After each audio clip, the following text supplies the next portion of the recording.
നമസ്കാരം. സംസ്ഥാനത്ത് ഓൺലൈൻ വഴി വീട്ടുപടിക്കൽ മദ്യം എത്തുമോ? ബെവറേജസ് കോർപ്പറേഷന് വലിയ താല്പര്യമുണ്ട് അക്കാര്യത്തിൽ. സേഫ്റ്റി പിന്ന് മുതൽ മരുന്നുവരെ ഓൺലൈനിൽ വീട്ടിലെത്തുമ്പോൾ മദ്യത്തിന് മാത്രം എന്താണ് കുഴപ്പം എന്ന് ബെവ്കോയുടെ MD ഹർഷിത അട്ടല്ലൂരി ചോദിക്കുന്നു. എന്നാൽ സർക്കാരിന് ഇക്കാര്യത്തിൽ വലിയ താല്പര്യമില്ല. സ്വാഭാവികമായും വലിയ പ്രതിഷേധം അവർ പ്രതീക്ഷിക്കുന്നുണ്ട്. നയപരമായി തീരുമാനമെടുക്കേണ്ടത് സർക്കാരാണെന്ന് പറയേണ്ടത് മന്ത്രിയാണെന്ന് MB രാജേഷ് പറയുന്നു.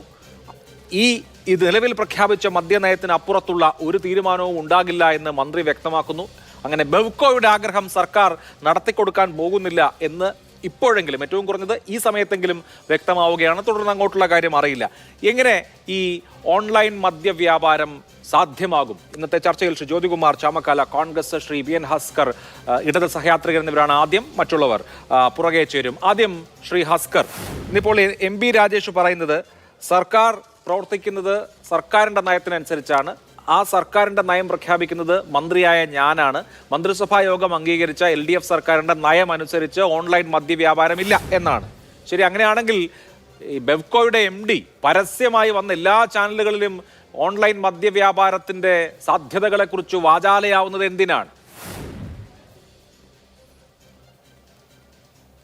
അഭിലാഷ്, ഇതിൽ ഇടതുപക്ഷത്തിൻ്റെ എല്ലാ കാലത്തെയും കാഴ്ചപ്പാടും 2016-ലും 2021-ലെയും നിയമസഭാ തെരഞ്ഞെടുപ്പിനോടനുബന്ധിച്ച് ഇടതുപക്ഷ ജനാധിപത്യ മുന്നണി അവതരിപ്പിച്ച മാനിഫെസ്റ്റോയിലെ മദ്യനയത്തെ സംബന്ധിച്ചിട്ടുള്ള പ്രസക്ത ഭാഗങ്ങൾ പരിശോധിച്ചാൽ ഘട്ടം ഘട്ടമായി മദ്യ നിരോധനത്തിലേക്ക് അല്ലെങ്കിൽ മദ്യവർജനത്തിലേക്ക് സംസ്ഥാനത്തെ എത്തിക്കുക എന്നുള്ളതാണ് ആത്യന്തിക ലക്ഷ്യമായി ഇടതുപക്ഷം പ്രഖ്യാപിച്ചിട്ടുള്ളത്. സ്വാഭാവികമായും ആ ലക്ഷ്യത്തിലേക്ക് അടുക്കണമെങ്കിൽ അതിനാവശ്യമായിട്ടുള്ള സമഗ്രമായിട്ടുള്ള ബോധവൽക്കരണം സംസ്ഥാനത്താകമാനം നടപ്പിലാക്കണം. കഴിഞ്ഞ 9 കൊല്ലക്കാലം കേരള സംസ്ഥാനത്തിലെ മദ്യ ഉപഭോഗത്തെ സംബന്ധിച്ച് പരിശോധിക്കുമ്പോൾ നിങ്ങളെ സംബന്ധിച്ചിടത്തോളം അല്ലെങ്കിൽ വിമർശകർ ഉയർത്തുന്ന ഏറ്റവും പരമപ്രധാനമായിട്ടുള്ള ചോദ്യം എന്ന് പറയുന്നത് ബെവ്കോയുടെയും അതുപോലെ തന്നെ സംസ്ഥാനത്തെ ആഭ്യന്തര മദ്യ ഉപയോഗത്തിൻ്റെ വരുമാന സ്രോതസ്സിൻ്റെ കണക്ക് വെച്ചിട്ടാണ്. മറ്റു സംസ്ഥാനങ്ങളിൽ നിന്ന് വ്യത്യസ്തമായി സംസ്ഥാനത്ത് മദ്യത്തിൻ്റെ വില ക്രമാതീതമായി വർദ്ധിച്ചിരിക്കുന്ന ഒരു കാലഘട്ടത്തിലാണ് നാം ജീവിക്കുന്നത്. സ്വാഭാവികമായും അതുകൊണ്ട് തന്നെ വരുമാനത്തിൽ കൃത്യമായി വർധനവുണ്ടായിട്ടുണ്ടെങ്കിൽ പോലും ഉപഭോഗത്തെ സംബന്ധിച്ച് കേരള സംസ്ഥാനം മറ്റിതര സംസ്ഥാനങ്ങളിൽ നിന്ന് താങ്കൾ തന്നെ പറയുന്നതിൽ പ്രശ്നങ്ങളുണ്ട്. കാരണം ഒന്ന്, മദ്യവർജനമായിരിക്കും ഞങ്ങളുടെ നയം എന്ന് പ്രഖ്യാപിച്ചാണ് 2016 അധികാരത്തിലെത്തിയത്. പഴയ പരസ്യമൊക്കെ ഓർക്കുന്നുണ്ടല്ലോ അല്ലേ? KPSC ലളിത അടക്കം അഭിനയിച്ച പരസ്യങ്ങൾ.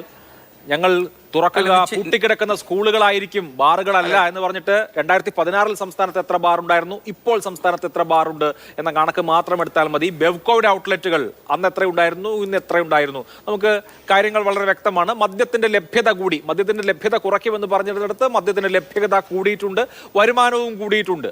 അപ്പോൾ ഞാൻ സമ്പൂർണ്ണമായി മദ്യ നിരോധനം വേണമെന്ന് ആവശ്യപ്പെടുന്ന ആളൊന്നുമല്ല. പക്ഷേ പറയുന്നതല്ല പ്രവർത്തിക്കുന്നത് എന്നത് വസ്തുതയായി അവിടെ നിൽക്കുകയാണ്. അല്ല, 2015 കാലഘട്ടത്തിൽ നമുക്കറിയാം 29 ബാറുകൾ സംസ്ഥാനത്തുണ്ടായിരുന്നു. ഇപ്പോൾ ഇന്ന് ആ ബാറുകളുടെ എണ്ണത്തിൽ ക്രമാതീതമായ വർധന ഉണ്ടായിട്ടുണ്ട്. എന്തുകൊണ്ട് അത് സംഭവിച്ചു എന്ന് പറഞ്ഞു കഴിഞ്ഞാൽ 2015 കാലഘട്ടത്തിൽ നിലവിലുണ്ടായിരുന്ന ബാറുകളുടെ ലൈസൻസ് റദ്ദാക്കുന്ന സമീപനമായിരുന്നു അന്നത്തെ UDF ഗവൺമെൻറ് ഏറ്റെടുത്തിരുന്നത്. ആ ലൈസൻസ് റദ്ദാക്കുകയും അതിനുശേഷം സംസ്ഥാനത്താകമാനം 3 സ്റ്റാർ ഫെസിലിറ്റിക്ക് മുകളിലുള്ള ഹോട്ടലുകളിലേക്ക് ലൈസൻസിങ് ചെയ്യുന്ന ഒരു സാഹചര്യം സൃഷ്ടിക്കുകയും സ്വാഭാവികമായും സംസ്ഥാന സർക്കാരിന് ലൈസൻസ് കൊടുക്കാതിരിക്കാനാവാത്ത സാഹചര്യം സംജാതമാവുകയും അങ്ങനെ ലൈസൻസിങ്ങിൽ കേരളത്തിൽ ബാറുകളുടെ എണ്ണം കൂടിയിട്ടുണ്ട്. പക്ഷേ കഴിഞ്ഞ 9 കൊല്ലക്കാല കണക്ക് പരിശോധിച്ചു കഴിഞ്ഞാൽ നമുക്ക് സംസ്ഥാനത്ത് ഏതെങ്കിലും വ്യാജ മദ്യ ദുരന്തം ഇതിനു മുമ്പത്തെ 10 കൊല്ലത്തെ കണക്ക് പരിശോധിക്കുമ്പോൾ അങ്ങനെ വ്യാജ മദ്യ ദുരന്തങ്ങൾ കേരളത്തിൽ തുലാം കുറവാണ് എന്നുള്ള വസ്തുത കൂടി പരിശോധിക്കുന്നുണ്ട്. കാരണം നല്ല മദ്യം ഉപഭോക്താക്കൾക്ക് ലഭിക്കുന്നു എന്നുള്ളതാണ്. മാത്രമല്ല, ഇപ്പോൾ ബെവ്കോ ഉന്നയിച്ചിരിക്കുന്ന അല്ലെങ്കിൽ ബെവ്കോയുടെ MD ശ്രീമതി ഹർഷിത അട്ടല്ലൂരി ആവശ്യപ്പെടുന്ന ഒരു പ്രധാനപ്പെട്ട കാര്യം എന്ന് പറഞ്ഞാൽ അവരുടെ വരുമാന സ്രോതസ്സിനെ ആശ്രയിക്കുന്ന തരത്തിൽ നാം ഒരു പുതിയ ലോകക്രമത്തെയാണ് സമീപിക്കുന്നത്. ഉപ്പ് തൊട്ട് കർപ്പൂരം വരെ നമ്മുടെ വാതിൽപ്പടിയിലെത്തുന്നു. ആ വാതിൽപ്പടിയിലേക്ക് എത്തുന്ന ഒരു സാഹചര്യത്തിൽ നാം എല്ലാവരും ലോകത്ത് ഇന്ന് കേരളത്തെ സംബന്ധിച്ചിടത്തോളം മുഴുവൻ ആളുകളും ഇൻ്റർനെറ്റിൻ്റെ സഹായത്തോടു കൂടി അല്ലെങ്കിൽ സാങ്കേതിക വിദ്യയുടെ സഹായത്തോടു കൂടി വിരൽത്തുമ്പിൽ ലോകത്തെ എത്തിക്കുന്ന ഒരു സാഹചര്യം സൃഷ്ടിച്ചിരിക്കുന്ന ഒരു ലോകക്രമത്തിലാണ് ജീവിക്കുന്നത്. അതുകൊണ്ട് തന്നെ മദ്യം വീട്ടുപടിക്കൽ അല്ലെങ്കിൽ വാതിൽപ്പടിയിലെത്തുക എന്ന് പറയുന്നത് ഒരു കുറ്റമറ്റ നിർദ്ദേശം ആണ് എന്നു തന്നെയാണ് ഞങ്ങളെപ്പോലുള്ളവർ കരുതുന്നത്. പക്ഷേ അതിൻ്റെ സാങ്കേതിക വശങ്ങളെ സംബന്ധിച്ച് ഇടതുപക്ഷ ജനാധിപത്യ മുന്നണി എടുത്തിട്ടുള്ള നയപരമായിട്ടുള്ള തീരുമാനമാണ്. ആ നയപരമായ തീരുമാനം ഓൺലൈൻ മദ്യവ്യാപാരം വേണ്ട എന്നുള്ളതാണ്. ആ തീരുമാനം മന്ത്രിയും ഇടതുപക്ഷ ജനാധിപത്യ മുന്നണിയും അതുപോലെ തന്നെ ഗവൺമെന്റും സ്വീകരിച്ചിരിക്കുന്നു എന്നുള്ളിടത്ത് പിന്നെ ബെവ്കോയ്ക്ക് മാത്രമായി പുതിയൊരു സമീപനം സ്വീകരിക്കാനാവില്ല. ഓക്കെ, അല്ല ആ ബെവ്കോ അങ്ങനെയാണെങ്കിൽ അത് പരസ്യമായി പ്രഖ്യാപിക്കേണ്ട കാര്യമൊന്നുമില്ലല്ലോ. നയം പറയാൻ മന്ത്രി ഉണ്ടെന്ന് മന്ത്രി പറയുന്നു, നയം പറയാൻ മന്ത്രിയാണ് യോഗ്യൻ എന്നുള്ളത് ബെവ്കോ MDയും മനസ്സിലാക്കേണ്ട ഒരു കാര്യമാണല്ലോ. പിന്നെ താങ്കൾ പറഞ്ഞ ഒരു കാര്യത്തോട് ഞാൻ യോജിക്കുകയാണ്. സംസ്ഥാനത്ത് ഒരു വിഷമദ്യ ദുരന്തം ഉണ്ടായിട്ടില്ല. കഴിഞ്ഞ ഒരു പതിറ്റാണ്ടോ 1.5 പതിറ്റാണ്ടോ ഒക്കെ ആയിട്ട് വിഷമദ്യ ദുരന്തം ഉണ്ടായിട്ടില്ല. ഇപ്പം മുട്ടിന് ബിവറേജസ് ഉണ്ട്, ബാറുണ്ട്, അവിടങ്ങളിലൊക്കെ മദ്യം കിട്ടും. ഇതൊന്നും പോരാതെ നിരോധിത ലഹരി MDMA മുതൽ കഞ്ചാവ് വരെ സുലഭമാണ്. ഇതിൻ്റെ ഇടയ്ക്കിനി ആളുകൾ കവർ പഴയതുപോലെ മേടിച്ച് പൊട്ടിച്ച് കുടിച്ച് കണ്ണു കളയേണ്ട കാര്യമൊന്നുമില്ലല്ലോ, ബാക്കിയെല്ലാം ഇഷ്ടം പോലെ ഉണ്ടല്ലോ. ശ്രീ ജ്യോതികുമാർ ചാമക്കാല വളരെ വ്യക്തമായി മന്ത്രി MP രാജേഷ് പറയുന്നു, സർക്കാരിൻ്റെ നയം ഓൺലൈൻ മദ്യവ്യാപാരം ഇപ്പോൾ വേണ്ടതില്ല എന്നുള്ളതാണ്. അതാണ് മദ്യനയത്തിൽ പറയുന്നത്, അക്കാര്യത്തിൽ മാറ്റമില്ല എന്ന്. അപ്പോൾ പിന്നെ ഈ ബെവ്കോയുടെ ആവശ്യം എന്നുള്ളത് അവരുടെ ഒരു ആഗ്രഹ ചിന്ത മാത്രമായി അവസാനിക്കാനാണോ സാധ്യത?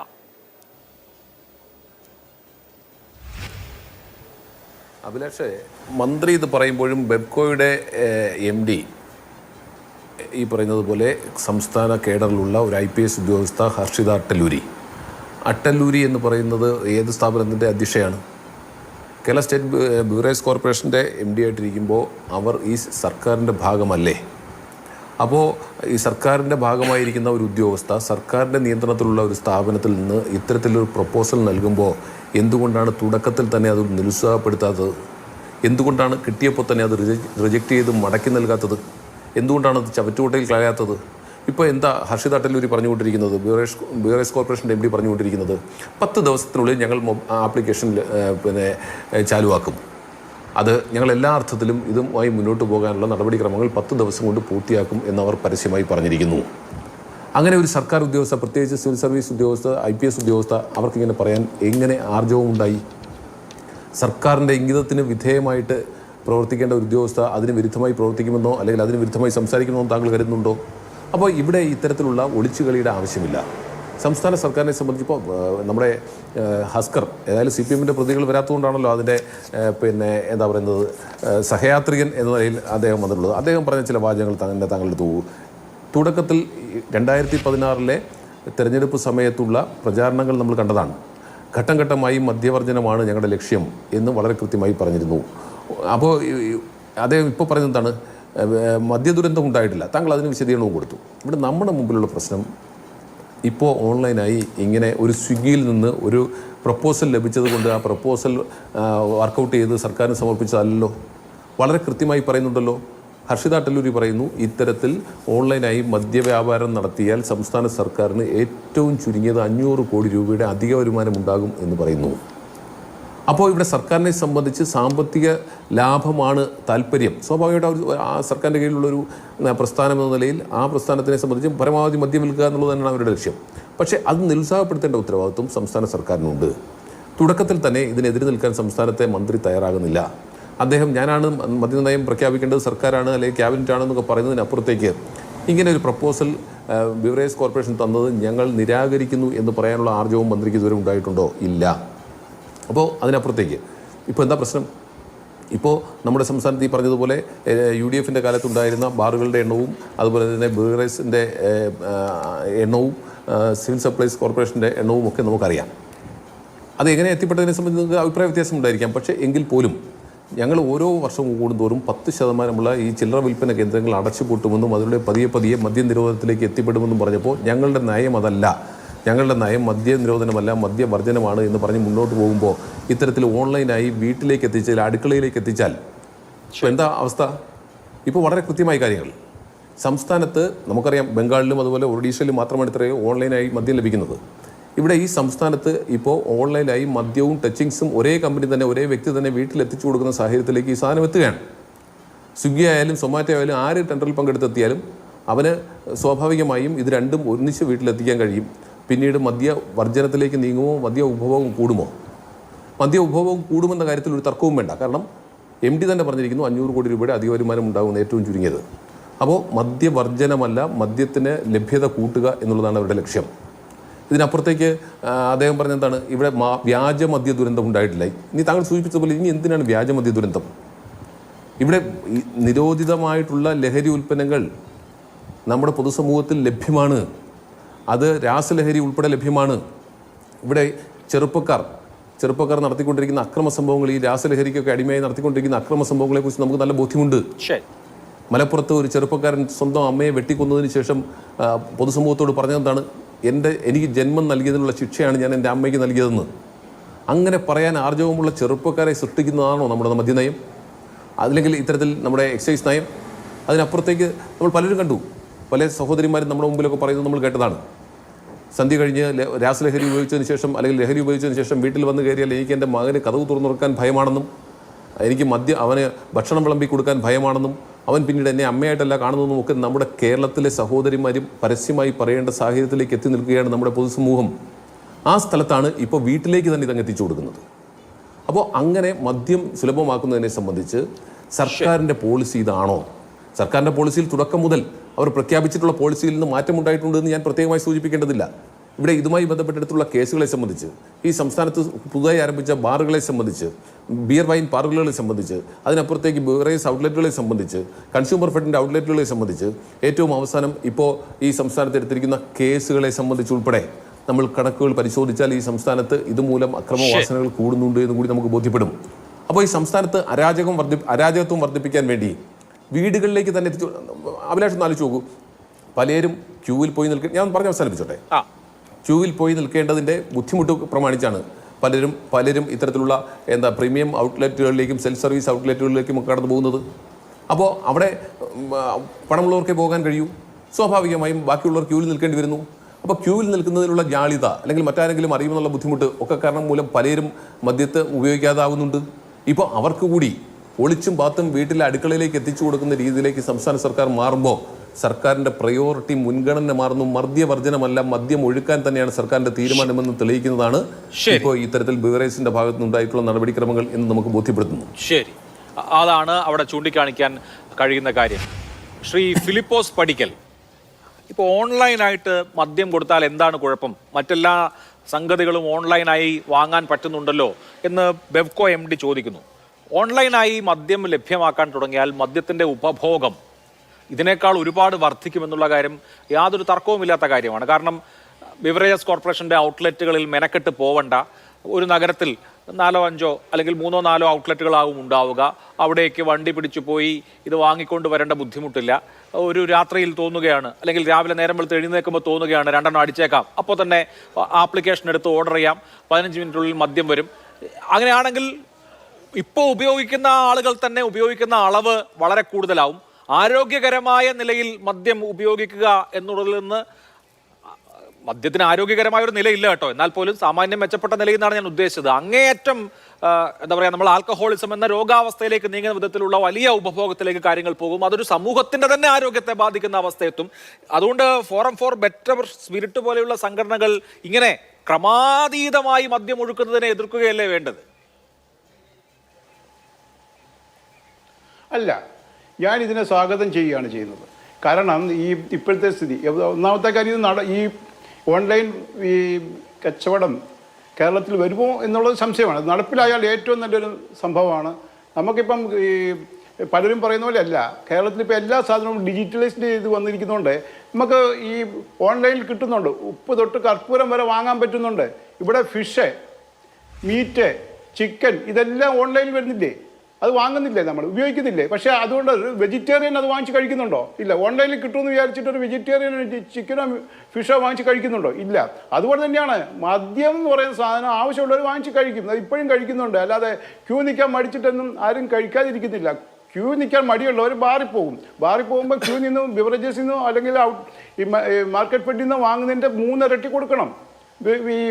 അതുകൊണ്ട് പക്ഷെ ഞാൻ ഈ പ്രസ്ഥാനത്തെ അതിൻ്റെ ബെഫ്കോയുടെ MD അഭിനന്ദിക്കുകയാണ്. ഇത് നടപ്പിലായാൽ അവരെ അഭിനന്ദിക്കുന്നതല്ല, അവരെ നമ്മൾ എന്താ ചെയ്യുക? അത്രയും നല്ലൊരു നട്ടുള്ള ഒരു MD ഇതുവരെ അവിടെ വന്നിട്ടില്ല എന്നുള്ളതാണ് എൻ്റെ ഒരു അഭിപ്രായം. അതുകൊണ്ട് ഞാൻ ഈ ഓൺലൈൻ സെയിൽസിന് സ്വാഗതം ചെയ്യുന്നു. അല്ലെ, ഓൺലൈൻ സെയിൽസ് വന്നാൽ രാഷ്ട്രീയം ഫിലിപ്പോസ് പടിക്കൽ ഓൺലൈൻ സെയിൽസ് വന്നാൽ എന്ത് സംഭവിക്കും എന്നുള്ള കാര്യമാണ് ഞാൻ ഇവിടെ ഉന്നയിക്കുന്നത്. റെസ്പോൺസിബിൾ ഡ്രിങ്കിംഗ് എന്ന് പറയുന്ന ഒരു സാധനം ഉണ്ടല്ലോ. ഉത്തരവാദിത്തത്തോടുകൂടി മദ്യപിക്കുന്ന ആളുകൾ ഉത്തരവാദിത്തത്തോടുകൂടി മദ്യപിക്കുക എന്നൊരു കാര്യം കൂടി ഉണ്ടല്ലോ. അതുപോലും തകിടം മറയുന്ന വിധത്തിൽ എപ്പോൾ വേണമെങ്കിലും എത്ര അളവും അവൈലബിൾ ആണ് എന്ന അവസ്ഥ വരുന്നത് ഗുണകരമാകുമോ? ഇല്ലെന്ന് ഇത് വെറുതെ ഒരു മനുഷ്യന് കഴിക്കാവുന്നത് തന്നെ മാക്സിമം കഴിക്കും. അത് എപ്പോഴാണേലും കഴിക്കും ബിവറേജസ്. അല്ലാതെ ചുമ്മാതെ കുടിച്ചു ഈ വെറുതെ വീട്ടിൽ കൊണ്ടു തന്നെന്ന് വിചാരിച്ച് കൂടുതൽ കഴിക്കാൻ പറ്റും. ഒരു മനുഷ്യന് ബോധം കിട്ടുന്ന കൂടുതൽ കഴിക്കുമല്ല. അങ്ങനെ ബോധം പോകുന്നവരെ കഴിക്കുക എന്നുള്ളതാണോ മദ്യപാനത്തിന്റെ ഒരു രീതി? അങ്ങനെ കിട്ടുന്നവനൊക്കെ ബോധം പോകുന്നവരെ കുടിച്ചാൽ പിന്നെ ഈ ഇവിടെ ബോധത്തോടു കൂടി ആരെങ്കിലും ഇരിക്കണ്ടേ ഈ സംസ്ഥാനത്ത്? അല്ല, അങ്ങനെ ഇല്ലെന്നാണ് കേരളത്തിലില്ല. ഈ കാര്യമില്ല. ഞാൻ ചോദിക്കട്ടെ, ഇപ്പം ഈ ലഹരിയല്ല, നമ്മൾ ലഹരിയെക്കുറിച്ചാണ് ചർച്ച ചെയ്യേണ്ടത്, അല്ല മദ്യമല്ല. മദ്യത്തെക്കാളും 100 ഇരട്ടി ദോഷം ചെയ്യുന്നതാണ് ഇപ്പോഴത്തെ ലഹരി. MDMA ഒക്കെ കഴിച്ചു കഴിഞ്ഞാൽ അവന്റെ ജീവിതം പോവുകയാണ്. ഒരു പ്രാവശ്യം കഴിച്ചാൽ തന്നെ അവൻ അടിമയാകുക. എന്തായാലും ആരോഗ്യ വിദഗ്ധർ പറയുന്നത് ഈ ഭൂമുഖത്തുള്ള ഏറ്റവും ഡേഞ്ചറസ് ആയിട്ടുള്ള ലഹരി എന്ന് പറയുന്നത് മദ്യമാണ്. കഞ്ചാവ് അടക്കമുള്ള ഇതര പദാർത്ഥങ്ങൾ മദ്യത്തോളം ഡേഞ്ചറസ് അല്ല എന്നുള്ളതാണ്. കാരണം മദ്യം കഴിച്ചാൽ നോക്കൂ, നമ്മുടെ വിവിധ ശാരീരിക അവയവങ്ങൾക്ക്, കരളിന്, അതുപോലെ തന്നെ വൃക്കയ്ക്ക്, ശരീരത്തിൽ ഉണ്ടാക്കാൻ കഴിയുന്ന ഒരു മനുഷ്യന്റെ ആയുസ് കുറയ്ക്കാൻ ഏറ്റവും മാരകമാകാവുന്ന ലഹരി മദ്യമാണ് എന്നാണ് ആരോഗ്യ വിദഗ്ധരുടെ എല്ലാം അഭിപ്രായം. നമ്മൾ അതിനെ മയക്കുമരുന്നിനോളം മാറ്റി നിർത്തുന്നില്ലെങ്കിലും വളരെ ഡേഞ്ചറസ് ആയിട്ടുള്ള ഒരു കാര്യമാണ്. WHO പറയുന്നത് ഈ മദ്യത്തിന് ഒരു കുറഞ്ഞ അളവ് അല്ലെങ്കിൽ ഇച്ചിരി കഴിച്ചാൽ കുഴപ്പമില്ല അങ്ങനെയൊക്കെ പറയുന്നത് തന്നെ തെറ്റാണ്. ഏറ്റവും കുറഞ്ഞ അളവിലുള്ള മദ്യവും മനുഷ്യന്റെ ശരീരത്തിന് ചെയ്യുന്ന ദ്രോഹം വളരെ അധികമാണെന്നുള്ളതാണ്. അപ്പോൾ ഞാൻ എന്റെ പോയിന്റ് ഇത്രയേ ഉള്ളൂ. നമ്മുടെ ഭൂമുഖത്ത് ഇതുവരെ കണ്ടുപിടിക്കപ്പെട്ടതിലെ ഏറ്റവും ഡേഞ്ചറസ് ആയിട്ടുള്ള ലഹരിയാണ് മദ്യം എന്നുള്ള കാര്യത്തിൽ തർക്കത്തിന് വേണ്ട. പറഞ്ഞോളൂ. ഇനി ഞാൻ ചോദിക്കട്ടെ, വേറെ കാര്യം നിങ്ങളോട് ചോദിക്കട്ടെ. ഇപ്പൊ നമുക്ക് കുടിക്കാൻ കിട്ടുന്ന കുപ്പി നിറച്ച വെള്ളം ശുദ്ധമാണോ? അല്ല. നമ്മൾ വാങ്ങിച്ച് കഴിക്കുന്ന പച്ചക്കറിയിലത്തെ എന്തുമാത്രം കെമിക്കൽസ് ഉണ്ട്. ഇതൊന്നും ശുദ്ധമില്ല. പക്ഷെ ശുദ്ധമായി കിട്ടുന്ന ഒരൊറ്റ സാധനം ഈ ബിവറേജസ് വാങ്ങുന്ന മദ്യം മാത്രമേ ഉള്ളൂ. അതിനകത്ത് മായം ചേർക്കുന്നില്ല. ഈ മറ്റെല്ലാ സാധനങ്ങളും നമ്മൾ വാങ്ങുന്ന വെളിച്ചെണ്ണയാണേലും നമ്മൾ ഉപയോഗിക്കുന്ന പച്ചക്കറികളാണേലും നമ്മൾ ഉപയോഗിക്കുന്ന വെള്ളമാണേലും എല്ലാം മായം ചേർത്തല്ലേ. അതെല്ലാം ക്യാൻസറുമല്ല, അതിലും ഭയങ്കരമായ രോഗങ്ങൾ വരുത്തുന്നല്ലേ. പിന്നെ ഈ മദ്യം സ്വല്പം കഴിച്ചത് കൊണ്ട് എന്താ കുഴപ്പം? റെസ്പോൺസിബിൾ ഡ്രിങ്കേഴ്സിനെയാണ് ഞാൻ പ്രതിനിധീകരിക്കുന്നത്. റെസ്പോൺസിബിൾ ഡ്രിങ്ക്സ്, അല്ലാതെ രാവിലെ മുതൽ വൈകുന്നേരം വരെ കുടിച്ച് ബോധമില്ലാതെ കിടക്കുന്ന പാമ്പുകളെ അല്ല ഞാൻ പ്രതിനിധീകരിക്കുന്നത്. റെസ്പോൺസിബിൾ ഡ്രിങ്കേഴ്സ് ഉണ്ട്. ഈ സ്ഥിരമായി മദ്യപിക്കുകയും അതിന് അഡിക്റ്റ് ആയിട്ടുള്ളവർ വെറും 1% മാത്രമേ ഉള്ളൂ മലയാളികളിൽ. ഒരു ദിവസം 20 ലക്ഷം പേര് അല്ലെങ്കിൽ മാർക്കറ്റ് ഫെഡിന്റെ നമ്മൾ ഈ സ്വിഗ്ഗിയിൽ ജ്യൂസ് വാങ്ങുന്നത് മാതിരി ഇതിങ്ങനെ വാങ്ങിക്കാൻ കഴിയുമെന്ന് വരുമ്പോ കുറച്ചൊക്കെ റെസ്പോൺസിബിൾ ആയി കഴിക്കുന്ന ഡ്രിങ്കർ ഉണ്ടല്ലോ. അതായത് ബെവറേജസിൽ 2 ആഴ്ച കൂടുമ്പോ ഒരിക്കൽ പോയി ഒരു ഫുള്ള് വാങ്ങിച്ചുകൊണ്ട് വരുന്ന ആള് എല്ലാ ദിവസവും ഒരു ഫുള്ള് വാങ്ങാൻ പറ്റുമെങ്കിൽ നമ്മൾ 3 നേരം ജ്യൂസ് വാങ്ങി കഴിക്കുന്നത് മാതിരി ഇത് കഴിച്ചാൽ സാധാരണ നിലയിൽ നടന്നു പോകുന്നവനും പാമ്പാവുന്നേ. വെറുതെയാണ് ആ തോന്നൽ, വെറുതെയാണ്. വെറും പാമ്പുമാകുകയല്ല. റെസ്പോൺസിബിലിറ്റി ഉള്ള ഒരു മനുഷ്യനും ജീവിതത്തോടും കുടുംബത്തോടും റെസ്പോൺസിബിലിറ്റി ഉള്ള ഒരു മനുഷ്യനും പാമ്പാവില്ല. അവൻ മാന്യമായിട്ട് വല്ലപ്പോഴും ഒരു വീക്കെൻഡിലോ അല്ലെങ്കിൽ ബർത്ത്ഡേക്കോ ഒക്കേഷണലായിട്ടുള്ള ഡ്രിങ്കേഴ്സ് ആയിരിക്കും. നമ്മൾ ഈ കുടിച്ച് ബോധം കെട്ട് കിടക്കുന്നവരെ നോക്കിക്കോളൂ, അവരെങ്ങനെയുള്ളവരാണെന്ന് നോക്കുക. അവരൊന്നുകിലും എന്തെങ്കിലും പ്രശ്നങ്ങൾ, മാനസിക പ്രശ്നങ്ങളോ അല്ലെങ്കിൽ ശാരീരിക പ്രശ്നങ്ങളോ ഒക്കെ ഉള്ളവർ അതിനെ മറക്കാൻ വേണ്ടി ചെയ്യുന്ന ഒരു മരുന്നായിട്ട് അവർ ഉപയോഗിക്കുന്നതാണ്. അത് തെറ്റാണ്. ആ പ്രവണത തെറ്റാണ്. എനിക്ക് മനസ്സിലായി. ചാമക്കാല പറഞ്ഞു അതിന്റെ പാരമ്യത്തിൽ എത്തിക്കുകയേ ഉള്ളൂ മദ്യം. ഞാൻ അങ്ങയിലേക്ക് വരാം. ശ്രീ പ്രസാദ് കുരുവിള, ഞാൻ അങ്ങയിലേക്ക് വരാം. അടുത്ത റൗണ്ട് ഞാൻ പറഞ്ഞു തീർക്കണം. അല്ല, അങ്ങനെയല്ല. അവർ രണ്ടുപേർ ആ രാഷ്ട്രീയ ചാമക്കാല പറഞ്ഞു പ്രകടന പത്രികയിൽ LDF ഭരണ പത്രിക പറഞ്ഞത്. ഇപ്പം പ്രകടന പത്രിക പറയുന്നതാണോ എല്ലാവരും നടപ്പിലാക്കുന്നത്? അല്ല. ഞങ്ങൾക്ക് രാഷ്ട്രീയം ഇല്ല. ഇതിൻ്റെ അകത്ത് മതമോ രാഷ്ട്രീയം ഇല്ലാത്തൊരു ഗ്രൂപ്പാണ് മദ്യം ഉപയോഗിക്കുകയും ബിവറേജസ് ബിവറേജ് കോർപ്പറേഷൻ ഇപ്പം 360 ഔട്ട്ലെറ്റുകളേ ഉള്ളൂ കേരളത്തിൽ. തമിഴ്നാട്ടിലാണെങ്കിൽ 12,000 ഉണ്ട്, കർണാടകത്തിലാണെങ്കിൽ 20,000 ഉണ്ട്. ഇതിപ്പോൾ നോക്കുക, ആളോഹരി നോക്കുമ്പോഴത്തേക്ക് 1,25,000 പേർക്ക് ഇവിടെ ഒരു ഔട്ട്ലെറ്റ് ആണെങ്കിൽ തമിഴ്നാട്ടിൽ 12,000 പേർക്കാണ്. കർണാടകയിലാണെങ്കിൽ 8,000 പേർക്ക് ഒരു ഔട്ട്ലെറ്റ് ഉണ്ട്. ഈ ഔട്ട്ലെറ്റ് എല്ലാം കൂടെ ബിവറേജ് കോർപ്പറേഷൻ ഇവിടെ ഒരു ഔട്ട്ലെറ്റ് തുടങ്ങാൻ തീരുമാനിച്ചാൽ അന്നേരം കൊടിയും പിടിച്ച് ആരും സമരത്തിന് ചേരും. ഇവിടെ പറ്റില്ല എന്ന് പറഞ്ഞാൽ പൂട്ടിക്കും. തുറക്കാൻ സമ്മതിക്കത്തില്ല, പൂട്ടിക്കും. ആ സ്ഥിതിക്ക് ഇതുപോലെ ഈ ഔട്ട്ലെറ്റിൽ പോയി ക്യൂ നിൽക്കാൻ മടിയുള്ളവർക്ക് വരെ പ്രായമുള്ളവരാണ് ഇപ്പം മദ്യപിക്കുന്നത്. അല്ല, ചെറുപ്പക്കാരെ MDMA ഒക്കെ ഉപയോഗിക്കുന്നത്. കോളേജ് പിള്ളേരും സ്കൂൾ കുട്ടികളൊക്കെ ഉപയോഗിക്കുന്നത് MDMA ഒക്കെയാണ്. കഞ്ചാവിൻ്റെ ഏറ്റവും മോഡേൺ രൂപങ്ങളൊക്കെയാണ് അവർ ഉപയോഗിക്കുന്നത്. സിന്തറ്റിക് ഡ്രഗ്സാണ് അവർ ഉപയോഗിക്കുന്നത്. അതിനേർക്ക് യാതൊരു ഈ രാഷ്ട്രീയക്കാർക്ക് ഒരു പരാതിയില്ല. അത് വിൽക്കുന്നത് ആരാണെന്ന് നമുക്കറിയാം. അതുകൊണ്ടാണ് അവർ പരാതിപ്പെടാത്തത്. അപ്പം ബാറിൽ പോയി കഴിക്കാൻ ഡബിൾ എക്സ്പെൻസ് ആണ്. അതുകൊണ്ട് ബിവറേജസ് കോർപ്പറേഷനിൽ നിന്ന് ഇതുപോലൊരു സൗകര്യം ചെയ്ത് കിട്ടിയാൽ പ്രായമുള്ളവർക്ക്, വീട്ടിലിരുന്ന് പുറത്തു പോകാൻ പറ്റാത്തവർക്കൊക്കെ വല്ലപ്പോഴും ഒരു ബോട്ടിൽ കിട്ടിയാൽ എന്താ കുഴപ്പം? കുടിക്കുന്നവർക്ക് സങ്കടമില്ല, പിന്നെ ഈ രാഷ്ട്രീയക്കാർക്ക് എന്തിനാ ഇതിനകത്ത് സങ്കടം? കുടിക്കുന്നവർക്ക് സങ്കടമില്ല. ഞാനൊരു കാര്യം ചോദിക്കട്ടെ, ഈ ഉമ്മൻചാണ്ടി അവസാനമായിട്ട് ചെയ്ത പരിപാടിയല്ലേ ഈ ബാർ നിരോധിച്ചു, ഔട്ട്ലെറ്റ് നിരോധിച്ചു. എന്നിട്ട് ജയിക്കാൻ പറ്റുമോ അടുത്ത ഇലക്ഷൻ? ഇല്ല. അത് ഈ അതിന് മുമ്പ് ആന്റണി 1996 ചാരായം നിരോധിച്ചു. അന്ന് 6000-ഓളം ചാരായ ഔട്ട്ലെറ്റുകൾ ഉണ്ടായിരുന്നു ഇവിടെ. എന്നിട്ട് ജയിച്ചോ? അന്നേരം LDF ഇതുപോലുള്ള ഒരു വാഗ്ദാനം കൊടുത്തില്ല. ഞങ്ങൾ ഇപ്പോൾ ഉടനെ അപ്പം സ്ത്രീകൾ പോലും വോട്ട് ചെയ്യുന്നത് രാഷ്ട്രീയപരമായിട്ട് അവരുടെ നേട്ടത്തിനനുസരിച്ചാണ് ചെയ്യുന്നത്. അല്ലാതെ ഈ മദ്യം ഇവിടെ കേരളത്തിലെ ഒരു സ്ത്രീകളും അതിന് മദ്യത്തിന് വേണ്ടി വോട്ട് ചെയ്യാറില്ല. അതാണ് ഏറ്റവും വലിയ ഈ രാഷ്ട്രീയം ഇതിനകത്ത് കളത്താതിരിക്കുക. അതിനെ ഈ രാഷ്ട്രീയ പാർട്ടികളെ ഏടതായാലും വെളതായാലും പ്രകടന പത്രികയിൽ പറയുന്ന ഒരു കാര്യം പൂർണ്ണമായിട്ട് നടപ്പിലാക്കുന്ന ഉണ്ടോ? ഇല്ല. പിന്നെ എന്തിനാ ഈ ഇതുപോലുള്ള സൗകര്യം സാധാരണക്കാരന്? ഈ മനുഷ്യൻ, കേരളത്തിലെ മനുഷ്യർ പോയി ക്യൂ നിൽക്കണം, മഴ നനയണം, വെയിൽ കൊള്ളണം എന്നുള്ളതാണ് ഇവരുടെ ഒരു വാശി. വെറുതെ എതിർക്കുന്നതാണ്. ഉപഭോക്താക്കൾക്ക് മാന്യമായ നിലയിൽ ഉൽപ്പന്നം കൊടുക്കാനുള്ള ബാധ്യത നിശ്ചയമായി അവരെല്ലാവരും ഈ പറഞ്ഞതുപോലെ മദ്യം ഉപയോഗിക്കുന്ന ആളുകളെ മഴയത്ത് നിർത്തണമെന്ന് ആരും ആവശ്യപ്പെടുമെന്ന് എനിക്ക് തോന്നുന്നില്ല. ശ്രീ പ്രസാദ് കുരുവിള, ഇവിടെ ഇപ്പോൾ ഇന്ന് ബെവ്കോയുടെ MD ചൂണ്ടിക്കാണിക്കുന്ന ചില കാര്യങ്ങളുണ്ട്. ഒന്ന്, എല്ലാ കാര്യങ്ങളും ഇപ്പോൾ ഓൺലൈനിൽ കിട്ടും. നമുക്ക് മരുന്ന് ഓൺലൈൻ ഫാർമസികളിലൂടെ വാങ്ങാം, നമുക്ക് എന്ത് വേണമെങ്കിലും വാങ്ങാം. മീൻ വാങ്ങാം, മീറ്റ് വാങ്ങാം, പച്ചക്കറി വാങ്ങാം, ഇലക്ട്രോണിക്സ് ഉപകരണങ്ങൾ വാങ്ങാം. പിന്നെ മദ്യം മാത്രം ഈ എല്ലാവരും ആ ഔട്ട്ലെറ്റുകളിൽ തന്നെ പോയി വാങ്ങണമെന്ന് നിർബന്ധം പിടിക്കുന്നതിൻ്റെ യുക്തി എന്തെന്ന് ബെവ്കോ MD ചോദിക്കുന്നു. ഒന്നാമത്തെ കാര്യം. രണ്ടാമത്തേത്, ഇത് വീട്ടിലെത്തുന്നു എന്നുള്ളതുകൊണ്ട് കുഴപ്പമുണ്ട് എന്ന് പറയുന്നതിൽ കാര്യമില്ല എന്ന് അവർ ചൂണ്ടിക്കാണിക്കുന്നു. കാരണം ഔട്ട്ലെറ്റിൽ പോയാലും വാങ്ങിച്ചു കൊണ്ടുവരുന്നത് വീട്ടിലാണ്, വീട്ടിലിരുന്നാണ് മദ്യപിക്കുന്നത്. അതുകൊണ്ട് വീട്ടിലേക്ക് മദ്യം എത്തുന്നു എന്നുള്ളത് എന്തോ ഒരു വലിയ പുതിയ കാര്യമല്ല എന്ന് പറയുന്നു. എങ്ങനെ പ്രതികരിക്കുന്നു?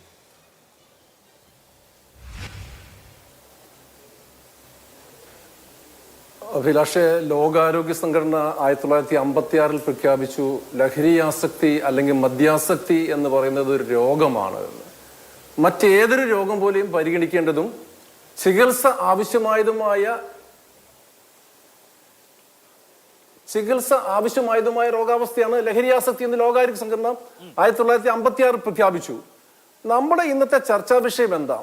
വീടുകളിലേക്ക് ഡോർ ഡെലിവറി ചെയ്യുന്നു മദ്യം. നമുക്കറിയാം, സ്വന്തം വീട്ടിൽ പോലും സുരക്ഷിതമല്ലാത്ത ഒരു കാലയളവിലാണ് നാം ഇപ്പോൾ അധിവസിക്കുന്നത്. സ്വന്തം അപ്പനെ മദ്യപിച്ചെത്തുന്ന മകൻ, മയക്കുമരുന്നടിച്ചെടുത്തുന്ന മകൻ, വെട്ടുകത്തിയുണ്ട് ഓടിച്ചിട്ട് വെട്ടുന്ന സംഭവ വികാസം നമ്മൾ തിരുവനന്തപുരത്ത് കണ്ടു.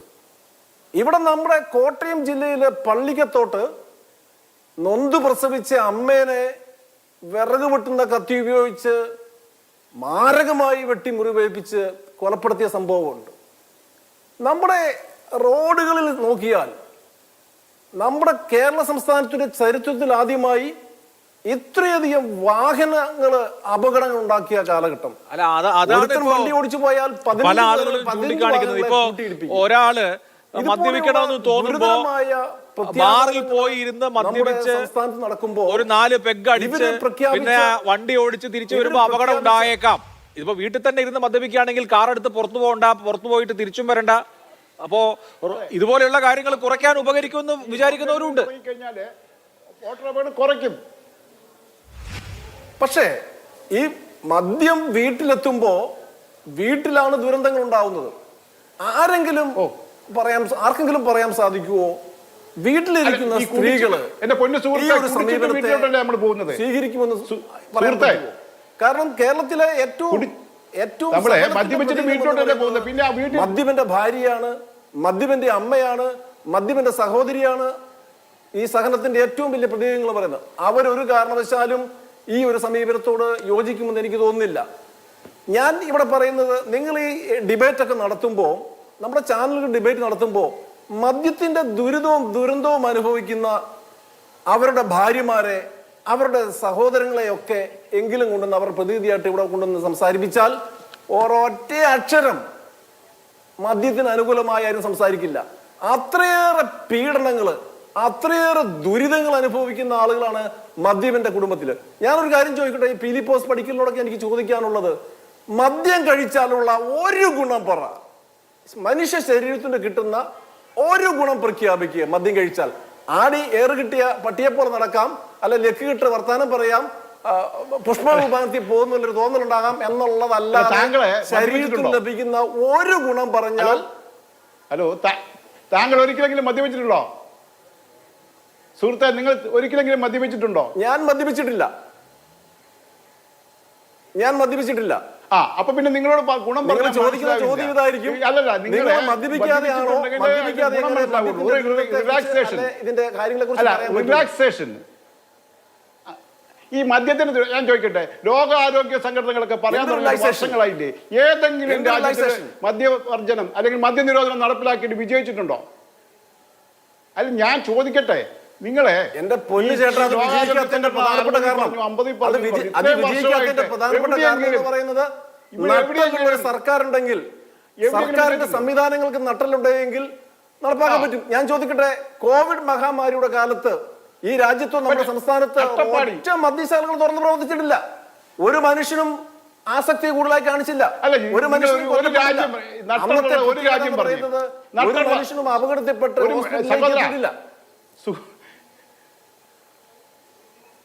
നിങ്ങളോടൊരു കാര്യം ചോദിക്കട്ടെ, ഈ നട്ടലുള്ള ഒരു ഭരണാധികാരിയുടെ പേര് നിങ്ങൾ പറഞ്ഞു ഏതെങ്കിലും രാജ്യത്ത് ഉണ്ടോ? ഗൾഫ് നാടുകളില്ലേ, അവിടെയൊക്കെ ഭയങ്കര നിയമം ഉണ്ടായിരുന്നില്ല, അവിടെ ഇല്ലേ വ്യാജമദ്യം? ഇപ്പൊ ഞാനൊരു രാഷ്ട്രീയക്കാരനല്ല, നട്ടലുള്ള ഒരാളുണ്ടായിരുന്നു എന്ന് ചോദിച്ചാൽ നമുക്ക് പറയാൻ പറ്റും, നിശ്ചയമായിട്ട് പറയാൻ പറ്റും. 9 വർഷങ്ങൾക്ക് മുമ്പ് ഒരു നട്ടലുള്ള നേതാവ് കൂടി ഉണ്ടായിരുന്നു. ഉമ്മൻചാണ്ടി എന്ന അത്ഭുത പ്രതിഭാസം ഈ രാജ്യത്ത് 29 ബാറുകൾ ഒഴികെ മറ്റു ബാറുകളും മറ്റു മദ്യശാലകളും മുഴുവൻ അടച്ചുപൂട്ടിയ രാജ്യമായത്, അടച്ചുപൂട്ടിയ സംസ്ഥാനമായത്. അതാണ് ഒരു നട്ടലെന്ന് പറയുന്നത്. ഉമ്മൻചാണ്ടി ഈ രാജ്യത്ത് മദ്യശാലകള് സമ്പൂർണ്ണ മദ്യനിരോധനം നടപ്പാക്കുന്നതിന്റെ ഭാഗമായിട്ട് അടച്ചുപൂട്ടിയില്ലേ?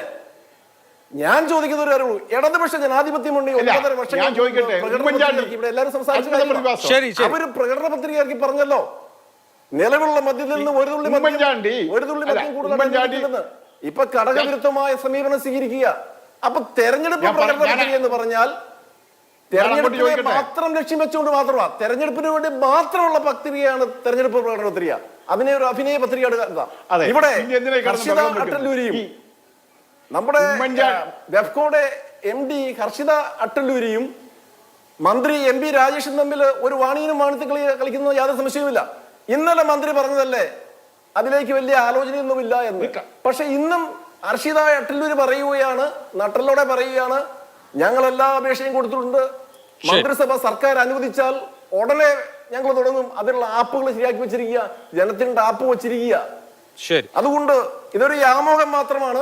ശരി, അത് ജനത്തിന് വെച്ച ആപ്പാണ് മദ്യവിരുദ്ധ സമിതി പറയുന്നത്. ബെവ്കോയുടെ ആപ്ലിക്കേഷൻ ഇപ്പോൾ തയ്യാറാക്കിയിരിക്കുന്നത് മദ്യം ബുക്ക് ചെയ്ത് ഔട്ട്ലെറ്റിൽ പോയി വാങ്ങാനാണ്. ഓൺലൈൻ വഴി വിതരണം ചെയ്യണമെങ്കിൽ അതിന് സർക്കാരിന്റെ അനുമതി ആവശ്യമുണ്ട്. ഓൺലൈൻ വഴി വിതരണം ചെയ്യാനുള്ള ആപ്ലിക്കേഷൻ അല്ല, മറിച്ച് ബുക്ക് ചെയ്തിട്ട് ഔട്ട്ലെറ്റിൽ പോയി വാങ്ങിക്കാനുള്ള ആപ്ലിക്കേഷനാണ് തയ്യാറായിരിക്കുന്നത്. അസ്കർ, ഇവിടെ ഇപ്പോ ആദ്യമായിട്ടല്ല ഓൺലൈൻ മദ്യവ്യാപാരം സംബന്ധിച്ച ചർച്ച ഉണ്ടാവുന്നത്. ബെവറേജസ് കോർപ്പറേഷൻ കഴിഞ്ഞ 3-4 വർഷമായി സർക്കാരിന് മുമ്പിൽ ഈ പ്രപ്പോസൽ വെക്കുന്നുണ്ട്. പക്ഷേ അത് ഒരിക്കലും മദ്യനയത്തിന്റെ ഭാഗമായിട്ടില്ല. ഒരു പൊളിറ്റിക്കൽ കൺസെൻസസ് ഉണ്ടായിട്ടില്ല. കേരളത്തിൽ സാമൂഹികമായി അതെങ്ങനെ സ്വീകരിക്കപ്പെടുമെന്നുള്ള കാര്യത്തിൽ സംശയമുണ്ട്. ഓൺലൈൻ വഴി വീടുകളിൽ മദ്യം എത്തിക്കുക എന്നുള്ളതിനെ സ്വീകരിക്കാൻ കേരളം സജ്ജമായിട്ടില്ല എന്ന വിലയിരുത്തലാണ് സർക്കാർ ഇങ്ങനെ ഒരു തീരുമാനമെടുക്കുന്നത്. അല്ലെങ്കിൽ ഈ ഓൺലൈൻ മദ്യവ്യാപാരം ഇപ്പോൾ വേണ്ട എന്ന് തീരുമാനിക്കുന്നതെന്ന് വേണമോ അനുമാനിക്കാൻ? അല്ല അഭിലാഷ്, ഇത് കേരളത്തിൽ സത്യത്തിൽ മലയാളികളെ സംബന്ധിച്ചിടത്തോളം ഒരു കപട സദാചാരവാദികളാണ്, നമ്മളൊരു ഹിപ്പോക്രാറ്റുകളാണ് മഹാഭൂരിപക്ഷം വരും. അപ്പോൾ കേരളത്തിലൊരു 10 മുതൽ 15% ആളുകൾ വളരെ കൃത്യമായി എല്ലാ ദിവസവും മദ്യം കഴിക്കുന്നവരാണല്ലോ. അവരൊരു 5% മാത്രമേ മദ്യപിക്കുന്നു എന്ന്, അല്ലെങ്കിൽ ഞാൻ മദ്യപാനിയാണ് എല്ലാ ദിവസവും മദ്യപിക്കും എന്ന് സമ്മതിക്കാൻ തയ്യാറാവും. 10% വരുന്ന ആളുകൾ മദ്യപന്മാരാണെന്നോ അല്ലെങ്കിൽ മദ്യപാന ആസക്തി ഉണ്ടെന്നോ സമ്മതിക്കാൻ പോലും തയ്യാറാവാത്ത ആളുകളാണ്. അവരെ ഉദ്ദേശിച്ചിട്ടാണ് ഓൺലൈൻ അല്ലെങ്കിൽ വാതിൽപ്പടിയിൽ ഈ മദ്യം എത്തിക്കുക എന്നുള്ളൊരു സംരംഭം. അത് മാത്രമല്ല ഉദ്ദേശിക്കുന്നത്, കേരളത്തിന്റെ ടൂറിസം സാധ്യതകളെ പുഷ്ടിപ്പെടുത്തുന്നതിന് ആവശ്യമായിട്ടുള്ള ഒരു ഇടപാടുകൾ കൂടിയാണ്. എന്താണ് ബന്ധം? ടൂറിസ്റ്റുകൾ വന്നിട്ട് ഹോട്ടലുകളിലാണ് താമസിക്കുന്നത്. ആ ഹോട്ടലുകളിൽ ബാർ ഉണ്ടാവും, ടൂറിസം കേന്ദ്രങ്ങളിൽ ബാർ ഉണ്ടാവും, അല്ലെങ്കിൽ ബിയർ പാർലർ ഉണ്ടാവും. ടൂറിസ്റ്റുകൾ വന്നിട്ട് ഇവിടെ പിന്നെ വാടകയ്ക്ക് വീടെടുത്ത് താമസിക്കാമല്ലോ ഒരു മാസം. അങ്ങനെയല്ല അഭിലാഷ്. നമ്മൾക്കിപ്പോൾ കേരളത്തിലെ ടൂറിസം സാധ്യതകളെ പുതിയ തരത്തിലേക്ക് മാറുന്നു. നമ്മളിപ്പോൾ ഹോം സ്റ്റേകൾ ആണ് കേരളത്തിൽ വളരെ വ്യാപകമായി വർദ്ധിച്ചു വരുന്നൊരു സാഹചര്യമുണ്ട്. അപ്പോൾ ഹോം സ്റ്റേകളിലേക്ക് താമസത്തിനെത്തുന്ന ആഭ്യന്തര ടൂറിസ്റ്റുകളെയും അതുപോലെ തന്നെ വിദേശ ടൂറിസ്റ്റുകൾക്കും ആവശ്യമായിട്ടുള്ള നല്ല മദ്യം എത്തിക്കുക, അതോടൊപ്പം തന്നെ വിദേശ ബിയറുകൾ എത്തിക്കുക, ഇതൊക്കെ ബിവറേജസ് കോർപ്പറേഷൻ്റെ ആഗ്രഹമാണ്. പക്ഷേ ഇതിലൊരു രാഷ്ട്രീയ തീരുമാനം കൂടി എത്തണം. ഞാൻ അതുകൊണ്ടാണ് പറഞ്ഞത്, ആ രാഷ്ട്രീയ തീരുമാനത്തിലേക്ക് എത്തുന്നതിന് ഇടതു ജനാധിപത്യ മുന്നണിയെ സംബന്ധിച്ചിടത്തോളം ഒരു കൺസെൻസസിലേക്ക് എത്തണം. അതിന് പാകമാകുന്ന ഒരു സാഹചര്യം കേരളത്തിൽ നിലവിലില്ല. കാരണം എന്തുകൊണ്ടെന്നാൽ മദ്യപാനത്തെക്കുറിച്ച് പറയുമ്പോൾ നമ്മളിലെ കപട സദാചാരവാദി കേവല സദാചാരത്തിന്റെ പ്രശ്നമാണോ? അജണ്ട എന്താണ്? 500 കോടിയുടെ അധിക കച്ചവടം ഉണ്ടാവും. എനിക്ക് തോന്നുന്നു 500 അല്ല, ചിലപ്പോൾ 1000 കോടിയുടെ അധിക കച്ചവടം ഉണ്ടാവുന്നേ. നമ്മുടെ സംസ്ഥാനത്തെ മദ്യം ഒഴുക്കി, ഞാൻ മദ്യം ഒട്ടും വേണ്ട എന്നുള്ള നിലപാടൊന്നുമല്ല പറയുന്നത്, പക്ഷേ എല്ലായിടത്തും സുലഭമായി മദ്യം കിട്ടുക എന്നുള്ള അവസ്ഥ ഉണ്ടാക്കി വളരെ അലസരായ ഈ തരത്തിൽ മദ്യാസക്തിയിൽ മതിമറക്കുന്ന ഒരു ജനതയാക്കി മാറ്റുന്നതുകൊണ്ട് ആർക്കെന്ത് ഗുണമാണ് ഉള്ളത്? നമ്മൾ ആ തരത്തിലൊരു സമൂഹമായിട്ടാണോ മാറേണ്ടത്? അങ്ങനെയല്ല നോക്കേണ്ടത്. ഇപ്പോൾ നമുക്കറിയാം ഗുജറാത്ത് സമ്പൂർണ്ണ മദ്യ നിരോധനമുള്ളൊരു സംസ്ഥാനമാണ്.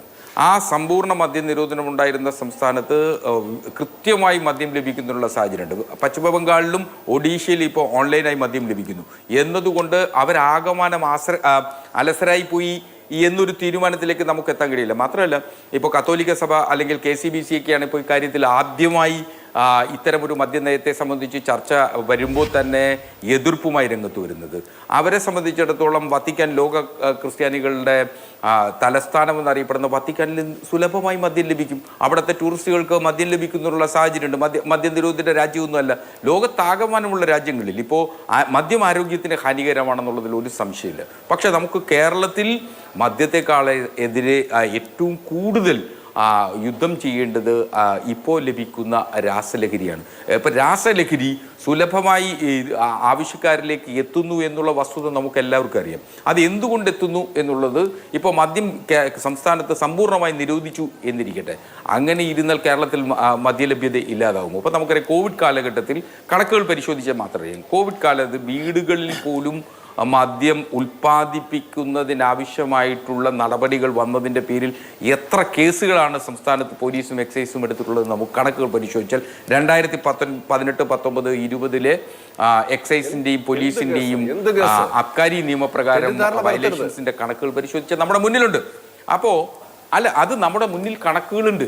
അപ്പോൾ ആ കണക്കുകൾ വെച്ച് പരിശോധിച്ചാൽ ഒരു സമ്പൂർണ്ണ മദ്യനിരോധനം പ്രായോഗികമായി നടക്കില്ല. 2-3 വശങ്ങളുണ്ട്. ഒന്ന്, ഈ ജനങ്ങൾക്ക് ആവശ്യമായിട്ടുള്ള ഒരു ഉപഭോഗ വസ്തു എന്ന നിലയിൽ നിശ്ചയമായും മദ്യം ഈ കേരളത്തിൽ നിന്ന് നമുക്ക് തുടർച്ച മാറ്റാനാവില്ല. 2, കേരളത്തിൻ്റെ സമ്പദ് വ്യവസ്ഥയിലേക്ക് അത് കോൺട്രിബ്യൂട്ട് ചെയ്യുന്ന ടാക്സിനും അതൊരു വലിയ ശതമാനം ടാക്സിനും ഇതിൽ നമുക്ക് ലഭിക്കുന്നു എന്നുള്ളതും ഒരു വസ്തുതയാണ്. ആ വസ്തുതകൾ മറച്ചു വെച്ചു. പക്ഷെ എന്തുകൊണ്ട് ഇപ്പോൾ ഓൺലൈൻ ആക്കി കഴിഞ്ഞാൽ സ്വാഭാവികമായി 500 കോടിയുടെ കച്ചവടം വർധനവ് ഉണ്ടാകും എന്നൊക്കെ കരുതുന്നത് നമ്മൾ ഒരു കാരണവശാലും അതൊരു ഓൺലൈൻ ആക്കിയാലും വർധന ഉണ്ടാവില്ല. ആളുകൾ ഇപ്പോഴും മദ്യപിക്കുന്ന ആളുകളുടെ തന്നെയായിരിക്കും മദ്യപിച്ചുകൊണ്ടേയിരിക്കുക. ശരി, ഓക്കെ. നമുക്ക് ചെയ്യാനാവുന്നത് കൃത്യമായ ഒരു ബോധവൽക്കരണമാണ് പൊതുസമൂഹത്തിന് മുന്നിൽ വെക്കേണ്ടത്.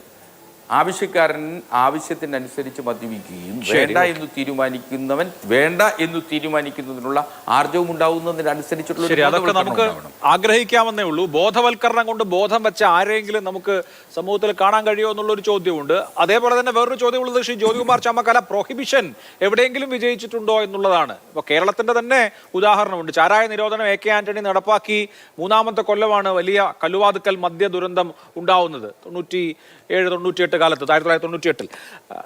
ഇപ്പോൾ പ്രൊഹിബിഷൻ ഉള്ള സംസ്ഥാനങ്ങൾ എടുത്താൽ ഇപ്പോൾ ഗുജറാത്തിൽ സുലഭമായി ലൈസൻസ് ഉള്ള ആളുകൾക്ക് മദ്യം വാങ്ങിക്കാൻ കഴിയും, ടൂറിസ്റ്റുകൾക്ക് വാങ്ങിക്കാൻ കഴിയും. എന്ന് മാത്രമല്ല, അവിടെ ദിയുവിൽ നിന്ന് എന്ന് പറഞ്ഞാൽ ഇപ്പോൾ നമ്മളിവിടെ മാഹിയിൽ പോയി വാങ്ങിക്കുന്നത് പോലെ വാങ്ങിച്ച് കൊണ്ടുവരുന്ന അവസ്ഥയുണ്ട്. മദ്യത്തിൻ്റെ ലഭ്യത എന്ന് പറയുന്നത് നമുക്ക് ആപേക്ഷികമായേ കാണാൻ കഴിയും. മദ്യ ലഭ്യത ഇല്ലാതാവുന്ന ഒരു സാഹചര്യം, അതായത് ഔദ്യോഗികമായ ഔട്ട്ലെറ്റുകൾ വഴി മദ്യം കിട്ടിയില്ല എങ്കിൽ ആളുകൾ വാറ്റാൻ തുടങ്ങും. മൂലവെട്ടി തുടങ്ങിയ പേരുകളിലൊക്കെ കവറുകളിൽ മദ്യം ഇറങ്ങും. ഇങ്ങനെ പല അവസ്ഥ ഉണ്ട്. അല്ലാതെ മദ്യം കഴിക്കുന്ന ആളുകളെല്ലാം മദ്യം കഴിക്കൽ നിർത്തുകയില്ല. അപ്പോൾ ഇതിലൊരു സമതുലിതമായ സമീപനമല്ലേ പറ്റൂ. ഇതൊന്നും വേണ്ട എന്ന ഒരു നിലപാടെടുത്തു കഴിഞ്ഞാൽ വിനാശകരമായ റിസൾട്ട് ഉണ്ടാവാനാണ് സാധ്യത. നോക്കൂ, ഇപ്പോൾ ഞാൻ ഹസ്കർ പറഞ്ഞിടത്ത് തന്നെ തുടങ്ങാം. അദ്ദേഹം പറഞ്ഞു വരുന്നത് മദ്യ ലഭ്യത കുറച്ചുകൊണ്ടൊന്നും പരിഹാരമാകുന്നില്ല, റെസ്പോൺസിബിൾ ഡ്രിങ്കിങ് ഉണ്ടാകണം എന്നൊക്കെയാണ് അദ്ദേഹം പറയുന്നത്. എങ്കിൽ പിന്നെ നമുക്കൊരു കാര്യം ചെയ്യാവുന്നേ, എല്ലാ ആഴ്ചയിലും നമുക്ക് റേഷൻ കട വഴി നമുക്ക് വിതരണം ചെയ്യാം, ഒരു പ്രശ്നവുമില്ലല്ലോ. ആവശ്യമുള്ളവർ വാങ്ങട്ടെ, ആവശ്യമില്ലാത്തവർ വാങ്ങാം. അപ്പോൾ ഞാൻ പറഞ്ഞു വന്നത് ഈ സംസ്ഥാനത്തിൻ്റെ മദ്യനയത്തെ സംബന്ധിച്ചാണ്. ഒരു സംസ്ഥാനത്തിൻ്റെ അബ്കാരി പോളിസി മറ്റ് പോളിസികളിൽ നിന്ന് വ്യത്യസ്തമാകുന്നത് എന്തുകൊണ്ടാണ്? അത്തരം കാര്യങ്ങൾ തീരുമാനിക്കേണ്ടത് സർക്കാർ നേരിട്ട് ഈ ഒരു അബ്കാരി പോളിസിയിലൂടെയാണ് എന്നുള്ളത് കൊണ്ട് തന്നെയാണ് അങ്ങനെ വരുന്നത്. ആ അബ്കാരി പോളിസിയിൽ നിങ്ങൾ പറഞ്ഞിരിക്കുന്നത് എന്താണ്? ഏറ്റവും അവസാനം ഈ 2025 ആദ്യ മാസം തന്നെ നിയമസഭ കൂടിയപ്പോൾ അവിടെ ചോദിച്ച ചോദ്യത്തിൽ അബ്കാരി പോളിസി എന്നാണ് പ്രഖ്യാപിച്ചതെന്ന്, ഏറ്റവും അവസാനത്തെ അബ്കാരി പോളിസി എന്നാണ് പ്രഖ്യാപിച്ചതെന്നും അതിലെന്തെല്ലാമാണ് ഉൾപ്പെടുത്തിയിട്ടുള്ളത് എന്നും പറയുമ്പോഴത്തേക്കും കേരളത്തെ മദ്യമുക്തമാക്കാൻ പ്രതിജ്ഞാബദ്ധമാണ് സർക്കാർ എന്ന് തന്നെയാണ് വീണ്ടും പറഞ്ഞിട്ടുള്ളത്. എന്നിട്ടും അതിനകത്ത് തന്നെ പറയുന്നുണ്ട്, ഇടതുമുന്നണി മദ്യവർജനത്തിനെതിരായ ജനകീയ പ്രസ്ഥാനം ആരംഭിക്കും എന്നൊക്കെ അവർ നേരത്തെ പറഞ്ഞിട്ടുണ്ട്. ഇതെല്ലാം കഴിഞ്ഞിട്ടും ഇപ്പം നടന്നുകൊണ്ടിരിക്കുന്നത് എന്താണ്? ഇവിടെ നമ്മളെ സംബന്ധിച്ച് ഒരു സർക്കാരിൻ്റെ പോളിസി, ആ സർക്കാരിൻ്റെ പോളിസി ഏതെങ്കിലും ഏജൻസികളല്ല തീരുമാനിക്കേണ്ടത്, ആ സർക്കാരാണ്. ആ സർക്കാർ ഇത്തരത്തിൽ പോളിസി തീരുമാനിച്ചിട്ടുണ്ടോ? ഇല്ല. പിന്നെ സർക്കാർ നമ്മൾ ഒരുപാട് കാര്യങ്ങൾ ചർച്ച ചെയ്തല്ലോ. ഒയാസിസ് വന്നപ്പോൾ, ഒയാസിസ് പാലക്കാട് ബ്രൂവറി ലിസ്റ്റിലേക്ക് തുടങ്ങാൻ തീരുമാനിച്ചപ്പോൾ എല്ലാ മദ്യ ഉൽപ്പന്നങ്ങളും തുടങ്ങാൻ ഒയാസിസ് കമ്പനി വന്നതും ആരും അറിയാതെ അവിടെ ലൈസൻസ് കൊടുത്തതും അതിന് എവിടെ നിന്നാണ് വെള്ളമെന്ന് ചോദിച്ചു ഒരുപാട് ചർച്ചകൾ നമ്മൾ നടത്തിയിട്ടുണ്ട്. അപ്പോൾ മദ്യനയം ഒരു ഭാഗത്ത് നിൽക്കുകയും സർക്കാരിൻ്റെ പോളിസി ഒരു ഭാഗത്ത് നിൽക്കുകയും അതിനപ്പുറമായി സർക്കാർ തീരുമാനമെടുക്കുകയും ചെയ്യുന്നു. ഇവിടെ നമ്മളെ സംബന്ധിച്ച് ഇപ്പോൾ ഈ ഓൺലൈനായി മദ്യം ലഭിക്കുന്നതിനെ സംബന്ധിച്ച് ഇപ്പോൾ സ്വാഭാവികമായിട്ടും ഇപ്പോൾ പറഞ്ഞിരിക്കുന്നതാണ്, ഞങ്ങൾ ഓൺലൈൻ ബിവറേജിന് ബെവ്ക്യൂ ആപ്പ് തുടങ്ങിയത് നമുക്കറിയാമല്ലോ. ആ ബെവ്ക്യൂ ആപ്പ് തുടങ്ങിയതും അത് ഇല്ലാതായി പോയതും ഒക്കെ നമുക്കറിയാം. ഇപ്പോൾ നമ്മുടെ മുമ്പിൽ നിൽക്കുന്ന വിഷയം, ഈ ബെവ്കോ ഇത്തരത്തിലൊരു മൊബൈൽ ആപ്ലിക്കേഷൻ ഉണ്ടാക്കുന്നു. താങ്കൾ സൂചിപ്പിച്ചതുപോലെ തുടക്കത്തിൽ ബെവ്ക്യൂ ആപ്ലിക്കേഷൻ എന്തിനായിരുന്നു തുടങ്ങിയത്? അതുപോലെ തന്നെ ടോക്കൺ നൽകാനാണെങ്കിൽ അതിനുശേഷം ഇപ്പോൾ അവർ പറയുന്നു, ഞങ്ങൾ പറഞ്ഞതല്ലേ, നമ്മുടെ MD അല്ലേ പറഞ്ഞത്, ഇത്തരത്തിൽ ഓൺലൈനായി മദ്യം കൊടുക്കുന്നതിൽ എന്താണ് അപാകത? ഈ സംസ്ഥാനത്തുള്ള ഔട്ട്ലെറ്റുകളുടെ എണ്ണത്തെ സംബന്ധിച്ചും തമിഴ്നാട്ടിലുള്ള ഔട്ട്ലെറ്റുകളുടെ എണ്ണത്തെ സംബന്ധിച്ചും ആന്ധ്രയിലുള്ള അല്ലെങ്കിൽ കർണാടകത്തിലുള്ള ഔട്ട്ലെറ്റുകളുടെ എണ്ണമൊക്കെ സംബന്ധിച്ചു പ്രഖ്യാപിച്ചുകൊണ്ട് അവർ ഇങ്ങനെ ഒരു നയം പ്രഖ്യാപിക്കുന്നത് ശരിയാണോ? സംസ്ഥാന സർക്കാരിൻ്റെ മദ്യനയം പ്രഖ്യാപിക്കേണ്ടത് ബീവറേജിൻ്റെ MD ആണോ? അല്ല. അങ്ങനെ ഈ വർഷം ഇനി മദ്യനയം വരാൻ സാധ്യതയില്ലല്ലോ. മദ്യനയം വരുന്നത് സ്വാഭാവികമായിട്ടും ജനുവരി, ഫെബ്രുവരി, മാർച്ച് മാസങ്ങൾക്ക് മുമ്പാണ്. അപ്പോൾ അങ്ങനെ ഇരിക്കെ ആ മദ്യനയത്തിൻ്റെ ഭാഗമായി ഇത് ഉൾപ്പെടുത്തിയതിന് ശേഷം എന്തുകൊണ്ടാണ് മദ്യനയത്തിൻ്റെ ഭാഗമായി ഉൾപ്പെടുത്തുന്നത്? അവിടെ ചർച്ച ചെയ്യപ്പെടും, നിയമസഭയിൽ ചർച്ച ചെയ്യപ്പെടും. അങ്ങനെ മദ്യനയത്തിൻ്റെ ഭാഗമായി വരേണ്ട ഒരു പോളിസി, ആ പോളിസിയെ സംബന്ധിച്ച് നമ്മുടെ ബെവ്കോയുടെ MD ആണോ പ്രഖ്യാപിക്കേണ്ടത്? ഇങ്ങനെ ഞങ്ങൾ നടപ്പിലാക്കാൻ തീരുമാനിച്ചു, ഞങ്ങൾ സർക്കാരിനെ അപ്രോച്ച് ചെയ്തിട്ടുണ്ട്, സർക്കാർ അത് സംബന്ധിച്ചാലൂടെ ഞങ്ങൾ തുടങ്ങും എന്നൊക്കെ പറയുന്നത് MD ആണോ പറയേണ്ടത്? അവിടെയാണ് പ്രശ്നം. ഒരു സർക്കാരിൻ്റെ പോളിസിയെ സംബന്ധിച്ച് അതിൽ ചേഞ്ച് ഉണ്ടാകണമെങ്കിൽ ആ സർക്കാരാണ് പ്രഖ്യാപിക്കേണ്ടത്, ആ സർക്കാരാണ് തീരുമാനിക്കേണ്ടത്. അതിൻ്റെ ഗുണദോഷങ്ങളെ സംബന്ധിച്ച് അതിൻ്റെ സ്റ്റേക്ക് ഹോൾഡേഴ്സുമായി ചർച്ച ചെയ്യണ്ടേ? എന്തുകൊണ്ടാണ് ഒരു ചർച്ചയും ഉണ്ടാകാത്തത്? ബെവ്കോയുടെ MD ഒരു ഹർഷിത അട്ടല്ലൂരി മാത്രം വിചാരിച്ചാൽ ഇത്തരത്തിൽ കാര്യങ്ങൾ നടപ്പിലാക്കാൻ പറ്റുമോ ഈ സംസ്ഥാനത്ത്? അങ്ങനെയല്ലല്ലോ ഉണ്ടാകേണ്ടത്. അവരാണോ ഇത് പ്രഖ്യാപിക്കേണ്ടത്? ചർച്ച ചെയ്യപ്പെടേണ്ട വിഷയമല്ലേ? പിന്നെ രാസലഹരി, ഞാൻ ചോദിക്കട്ടെ, അതതിൻ്റെ രാഷ്ട്രീയമാണെന്നേ. ആ രാഷ്ട്രീയം പറയുക എന്നുള്ളതാണ് പ്രതിപക്ഷത്തിൻ്റെ ധർമ്മം. ഇത്തരത്തിൽ നയത്തിൽ വ്യതിയാനമുണ്ടെങ്കിൽ അത് ചർച്ച ചെയ്യപ്പെടേണ്ടതും തീരുമാനിക്കേണ്ടതും എവിടെയാണ്? അതിനപ്പുറത്തേക്ക് ഇപ്പോൾ നോക്കൂ, ഞാൻ മനസ്സിലാക്കിയെടുത്തോളം ഒരു പ്രമുഖരായ ഒരു മദ്യ ഉൽപ്പന്ന കമ്പനി, ഉൽപ്പാദിപ്പിക്കുന്ന കമ്പനി ഈ സംസ്ഥാനത്ത് അവർ സ്വാഭാവികമായിട്ടും അവരുടെ പ്രോഡക്റ്റ് വിൽക്കുന്നതുമായി ബന്ധപ്പെട്ട് അവർ ചിലപ്പോൾ സർവേ നടത്തിക്കാം. അവർ സർവേ നടത്തുമ്പോൾ പുതിയ തലമുറയിൽ നിന്ന് മദ്യത്തിലേക്കൊക്കെ വരുന്നവർ ആളുകൾ കുറവാണ്. മറിച്ച് അവരെല്ലാം പോകുന്നത് രാസലഹരിയിലേക്കാണ്. ആ രാസലഹരി ഈ സംസ്ഥാനത്തില്ലായ്മ ചെയ്യാൻ സർക്കാരിൻ്റെ ഭാഗത്ത് നിന്ന് എന്തെല്ലാം നടപടികൾ ഉണ്ടാകുന്നുണ്ടോ? ഇല്ല. അപ്പോൾ അതിന് ബദലാണ് ഇതെന്ന് പറഞ്ഞാൽ ശരിയാകുമോ? ഇതെല്ലാം ചർച്ച ചെയ്യപ്പെടേണ്ട വിഷയങ്ങളല്ലേ? ഇത് ഡിബേറ്റബിൾ ടോപ്പിക് അല്ലേ? അതിനൊക്കെ അപ്പുറത്തേക്ക് ഒരു ഹർഷിത ഹോട്ടലിൽ ഒരു ഓൺ ഫൈൻ മോർണിംഗിൽ വന്നിട്ട് ഞാൻ ഇങ്ങനെ ആപ്പ് തുടങ്ങിയിട്ടുണ്ട്, എൻ്റെ പിന്നെ സർക്കാരിന് പ്രപ്പോസൽ കൊടുത്തിട്ടുണ്ട്, സർക്കാർ അംഗീകരിച്ച പിറ്റേന്ന് അവർ തുടങ്ങും എന്ന് പറയുന്നതാണോ ഈ സംസ്ഥാനത്തിൻ്റെ മദ്യനയം? അല്ല. അങ്ങനെ ആകരുത്, അങ്ങനെയല്ല ആകേണ്ടത്. നിങ്ങളുടെ പോളിസി എന്തായിരുന്നു? നിങ്ങൾ ഇപ്പോൾ പിന്നെ നല്ല മദ്യം കിട്ടണമെന്ന് ആവശ്യപ്പെട്ടിട്ടുണ്ട്. ഫോറം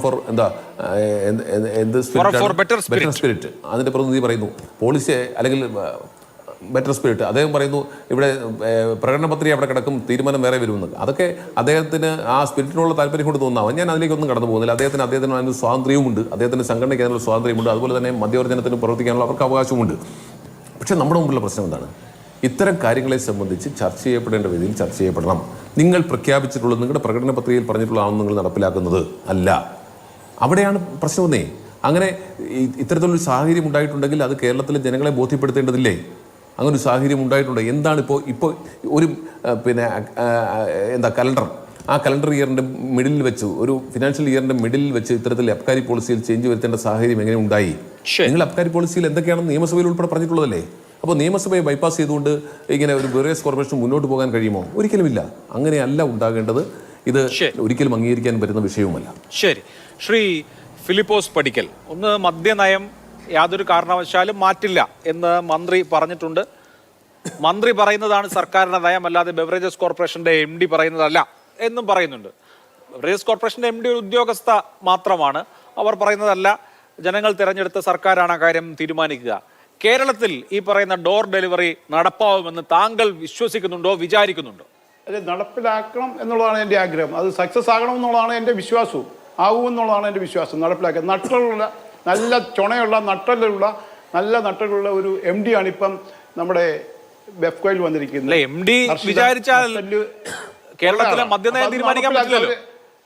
MD വിചാരിച്ചാൽ ഇതിനകത്ത് മദ്യനയം നടത്തുന്ന തീരുമാനിക്കുമ്പോൾ ഒരു കാര്യം ഞാൻ പറയട്ടെ.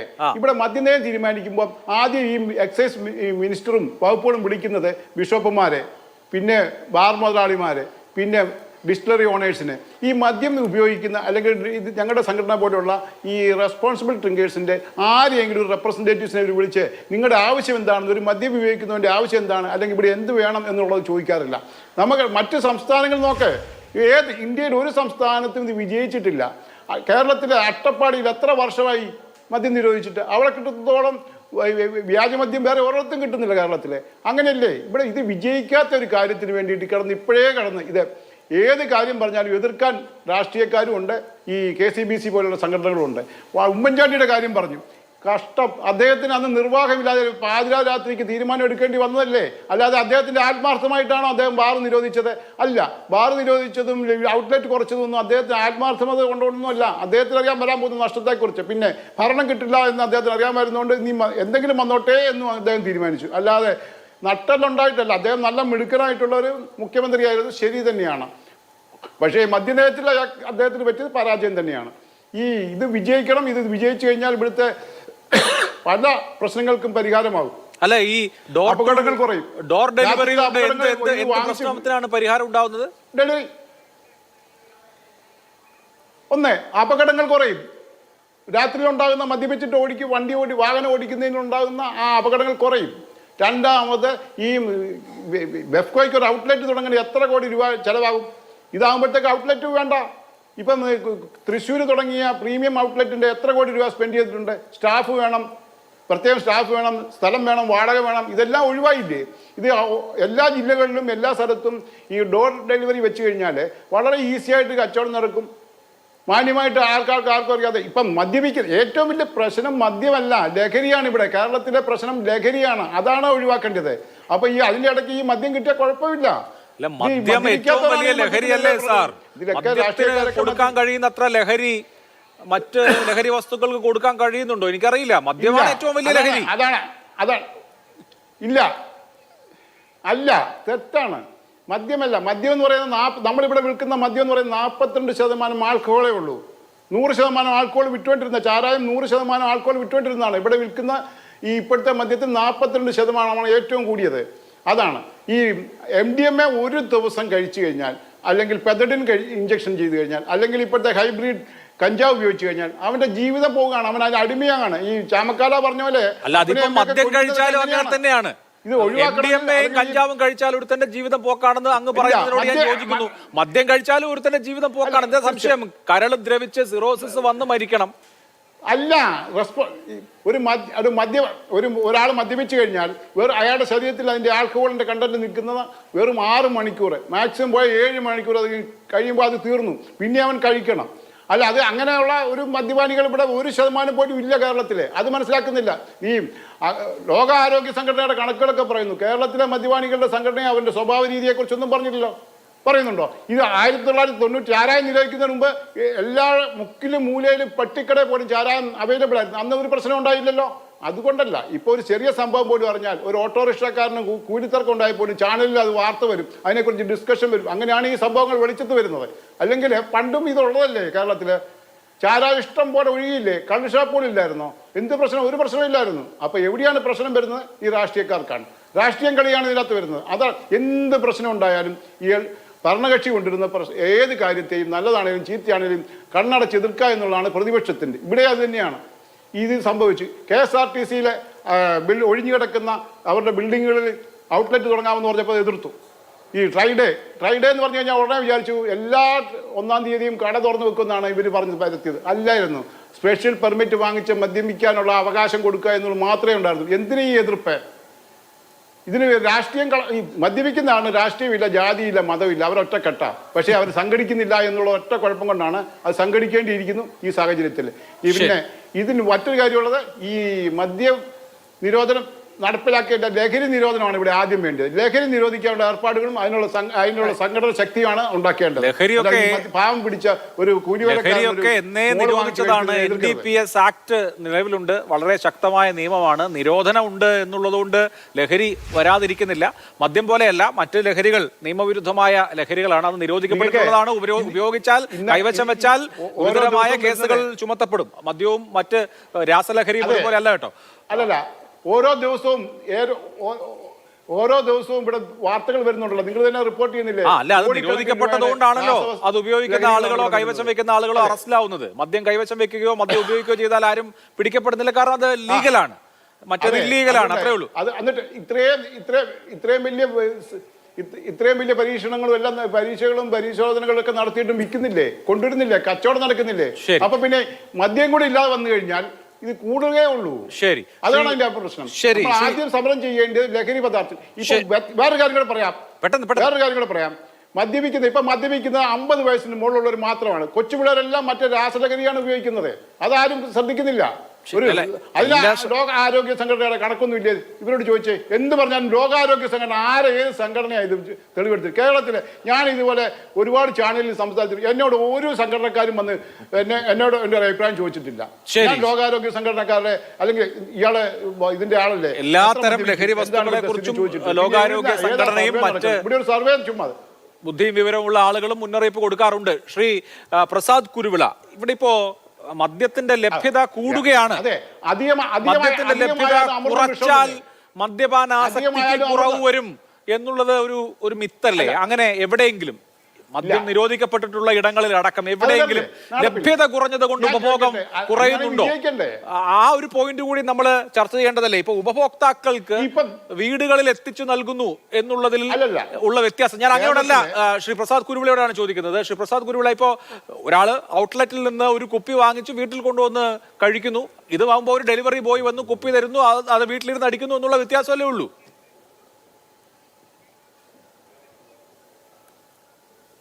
എനിക്ക് ഈ ചർച്ചയിൽ ഒരു സന്തോഷം തോന്നിയത്, നമ്മുടെ പീലിപ്പോസ് ചേട്ടന് ലഹരിക്കെതിരെ നല്ലൊരു ക്ലാസ് പോലെ മെസ്സേജ് നൽകുന്ന കേട്ടപ്പോൾ എനിക്കൊരു സന്തോഷം തോന്നി.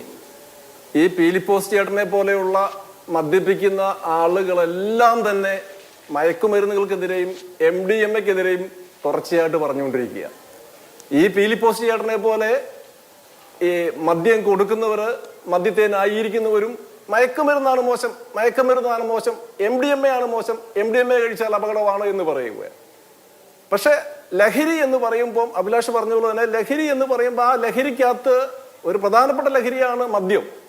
ലഹരി നിരോധിക്കണം എന്ന് പീലിപ്പോസ് ചേട്ടൻ പറയുന്നതിന് ഞാൻ അംഗീകരിക്കുന്നു. പീലിപ്പോസ് ചേട്ടൻ അതിന്റെ യഥാർത്ഥ മീനിങ് മനസ്സിലാകുന്നില്ല. ലഹരി നിരോധിക്കണമെന്ന പീലിപ്പോസ് ചേട്ടൻ ഞങ്ങളും പറയുന്നത്. പിന്നെ സമ്പൂർണ്ണ മദ്യനിരോധനം നടപ്പാക്കിയ സ്ഥലങ്ങളിൽ സമ്പൂർണ്ണ മദ്യനിരോധനം നടപ്പാക്കിയിട്ട് അത് ഭംഗിയായിട്ട് നടപ്പാക്കി പോകണമെങ്കിൽ, അത് കൃത്യമായിട്ട് ചുമത്തി പോകണമെന്നുണ്ടെങ്കിൽ അവിടുത്തെ സർക്കാരിന് നട്ടെല്ലുണ്ടാവണം. ബീഹാറില് നിതീഷ് കുമാർ എന്ന് പറഞ്ഞ മുഖ്യമന്ത്രി 4-6 വർഷമായിട്ട് അവിടെ മദ്യനിരോധനം നടപ്പാക്കിയിട്ടുണ്ട്, സമ്പൂർണ്ണ മദ്യനിരോധനം. എവനേനും അനധികൃതമായിട്ട് മദ്യനിർമ്മാണം ഉണ്ടാക്കിയാൽ ഉടനെ പിടിച്ച് അകത്തിടും, പുറത്തു പോവില്ല. അവിടുത്തെ കാർഷിക മേഖല അഭിവൃദ്ധിപ്പെട്ടു, അവിടുത്തെ പശുക്കളെ വളർത്തുന്ന ആളുകൾ രക്ഷപ്പെട്ടു, അവിടുത്തെ ഗ്രാമങ്ങൾ രക്ഷപ്പെട്ടു, അവിടെ അപകടങ്ങൾ കുറഞ്ഞു, അവിടെ മാനസിക രോഗാവസ്ഥ കുറഞ്ഞു. ഇതൊക്കെ ഒന്ന് പഠിക്കണം. ബീഹാറിൽ പോയവരോടോ അല്ലെ അവിടുത്തെ സംവിധാനങ്ങളോടൊന്നും ആലോചിച്ച് പഠിക്കേണ്ടതായിട്ടുണ്ട്. ഇവിടെ നമ്മൾ ഒരു കാര്യം മനസ്സിലാക്കേണ്ടത്, മദ്യത്തിന്റെ ലഭ്യത കുറവാണ് മയക്കുമരുന്നുകളുടെ വർധനവിന് കാരണമെന്ന് പ്രചരിപ്പിച്ചവരാരാ? ഭരണകർത്താക്കളാ, അബ്കാരികളാ. ഒരു കാര്യം മനസ്സിലാക്കുക, മദ്യപിച്ചുകൊണ്ടിരുന്നവരല്ല മയക്കുമരുന്നിലേക്ക് കടന്നിരിക്കുന്നവർ. അത് നമ്മുടെ കൊച്ചുകുട്ടികളാ, നമ്മുടെ ചെറുപ്പക്കാരാ. അവരാരും മദ്യപിച്ചുകൊണ്ടിരുന്നവരല്ല. അപ്പം ഇവരുടെ ആ ന്യായം തികച്ചും തെറ്റല്ലേ? അപ്പം മദ്യപിച്ച് അലങ്കോലപ്പെടുത്തുന്ന, അപകടങ്ങൾ ഉണ്ടാക്കുന്ന, അക്രമത്തിൽ ഏർപ്പെടുന്ന കുടുംബങ്ങളിൽ, ആ കുടുംബങ്ങളിലേക്ക് വീണ്ടും മദ്യം എത്തിയാൽ ഉള്ള സ്ഥിതിവിശേഷം നമ്മൾ മനസ്സിലാക്കുക. നമ്മൾ പൊതുനിരത്തിലേക്ക് നോക്കിയേ അപകടങ്ങളില്ലാത്ത ദിവസമുണ്ടോ? നമ്മുടെ പൊതുനിരത്ത് പേപ്പട്ടിയുണ്ട്, നമ്മുടെ പൊതുനിരത്ത് കാട്ടാനയുണ്ട്, നമ്മുടെ പൊതുനിരത്തില് കാട്ടുമൃഗങ്ങളുണ്ട്, കാട്ടുപന്നിയുണ്ട്, മയക്കുമരുന്ന് അടിച്ചവരുണ്ട്, മദ്യപിച്ചവരുണ്ട്. ഇവരെല്ലാം നിലാവ് തഴിച്ചുവിട്ടവരെ പോയിരിക്കുക. ഓരോരുത്തരും വ്യത്യസ്ത സ്വഭാവങ്ങൾ കാണിക്കുക. ഞങ്ങൾ മദ്യപരോട് ശത്രുതയില്ല, ഞങ്ങൾക്ക് ശരി, ഞങ്ങൾ മദ്യപരോട് സിമ്പതി മാത്രമേ ഉള്ളൂ, എമ്പതി മാത്രമേ ഉള്ളൂ. അല്ലാതെ ഞങ്ങൾ യാതൊരു കാരണവശാലും മദ്യപാനികളെ, മദ്യപിക്കുന്നവരെ ഞങ്ങൾ എതിർക്കുന്നവരല്ല. ഞങ്ങൾ മദ്യപരുടെ ശത്രുക്കളുമല്ല. പക്ഷെ കൊടുക്കുന്നവർ ന്യായമില്ലാതെ അന്യായമായി ഈ ലോകത്ത്, ഈ രാജ്യത്ത് അപകടങ്ങൾ ക്ഷണിച്ചു വരുത്താൻ തക്കവിധം മദ്യത്തിനും മയക്കുമരുന്നിനും അനുകൂലമായ നിലപാട് സ്വീകരിച്ചാൽ അതിനെ ശക്തമായിട്ട് നമ്മൾ എതിർക്കും. ആരാ മയക്കുമരുന്ന് നിരോധിക്കേണ്ടത്? ഈ രാജ്യത്തേക്ക് കടന്നു വരുന്ന മയക്കുമരുന്നിനെ ശ്രദ്ധിക്കേണ്ടതും അതിനെ നിലയ്ക്ക് നിർത്തേണ്ടതും അതിന്റെ വാഹകരെയും അതിന്റെ ഉപയോക്താവിനെയും അതിന്റെ നിർമ്മാതാവിനെയും അതിന്റെ ഉറവിടവും കണ്ടെത്തി അവസാനിപ്പിക്കേണ്ട ചുമതല ആർക്കാ? ഭരിക്കുന്ന ജനാധിപത്യ സർക്കാരുകൾക്കല്ലേ? ശരി, ഓക്കെ. എന്തായാലും താങ്കൾ ഇവിടെ ഉദാഹരിച്ച ബീഹാറിലെ മദ്യനിരോധനം അപകടകരമായ ചെറിയ ഒരു സ്റ്റാറ്റിസ്റ്റിക്സ് ഞാൻ പറയാം. Consumption is injurious to health എന്ന് വ്യക്തമായിട്ട് കുപ്പിയിലും ബോർഡിലും എല്ലാം ലേബൽ ചെയ്ത് വെച്ചിരിക്കുകയല്ലേ? ശരി, ഒരു സംശയവുമില്ല. Alcohol consumption is injurious to health എന്നുള്ള കാര്യത്തിൽ ഒരു സംശയമില്ല. 2016 ബീഹാറിൽ സമ്പൂർണ്ണ മദ്യനിരോധനം ഏർപ്പാടാക്കിയത്. അതിനുശേഷം ഈ 2016 ശേഷം ബീഹാറിൽ പിടികൂടിയത് 4 കോടി ലിറ്റർ അനധികൃത മദ്യമാണ്. 12 ലക്ഷം പേർക്കെതിരെയാണ് ബീഹാറിൽ അനധികൃതമായി മദ്യം കൈവശം വെച്ചതിന് കേസെടുത്തിട്ടുള്ളത്. ഈ 2016 ശേഷം 400-ലധികം പേരാണ് വ്യാജ മദ്യ ദുരന്തത്തിൽ മരിച്ചത്. നമ്മൾ ഈ സക്സസ് എന്നുള്ളത് ഏത് തരത്തിലാണ് വിലയിരുത്തുന്നത് എന്നുള്ളതും ഒരു ചർച്ചാ വിഷയമാണ്. നടപടി ഉണ്ടായല്ലോ. ശരി, പക്ഷേ അസ്കർ, താങ്കൾ നേരത്തെ ഈ ഓൺലൈൻ ഡെലിവറിയുടെ ഗുണഗണങ്ങൾ പറയുകയുണ്ടായി, ടൂറിസം തുടങ്ങിയ കാര്യങ്ങളെ ബൂസ്റ്റ് ചെയ്യും എന്നൊക്കെ പറയുകയുണ്ടായി. ഇത്ര നല്ലതാണെങ്കിൽ പിന്നെ സർക്കാരിന് ബെവ്കോയുടെ ഈ ആവശ്യം അങ്ങ് നടപ്പാക്കി കൊടുത്താൽ പോരെ? എന്തുകൊണ്ടാണ് മന്ത്രി ഒരു കാരണവശാലും പറ്റില്ല എന്ന് പറയുന്നത്? അഭിലാഷ്, ഇടതുപക്ഷത്തിൻ്റെ മദ്യനയത്തെ സംബന്ധിച്ച് 2016-ലും 2021-ലുള്ള പ്രകടനപത്രിക വളരെ കൃത്യമായിട്ട് പറയുന്നുണ്ട്. ഘട്ടം ഘട്ടമായിട്ടുള്ള മദ്യവർജനമാണ് ഇടതുപക്ഷം ആഗ്രഹിക്കുന്നത്. അപ്പോൾ ആ ഒരു ഘട്ടത്തിലേക്ക് കേരളത്തെ പാകപ്പെടുത്തണം എന്നുള്ളതാണ്. അപ്പോൾ സ്വാഭാവികമായും ഇപ്പോൾ ഡോർ ഡെലിവറി അത് പറഞ്ഞതുകൊണ്ട് എനിക്ക് പറയാതിരിക്കാൻ കഴിയില്ല. ഘട്ടം ഘട്ടമായി എന്തായാലും മദ്യ ലഭ്യത ഉയർത്തിയിട്ടുണ്ട്. ഒരു ലഭ്യതയും ഉയർത്തുന്നില്ല. നല്ല മദ്യം ഒരുപക്ഷെ സ്വയം സ്വീകരിക്കുന്ന ഉയർത്തി എന്ന് പറയുകയാണെങ്കിൽ തെരഞ്ഞെടുക്കപ്പെട്ട സർക്കാർ നടപ്പാക്കേണ്ട നയമല്ല.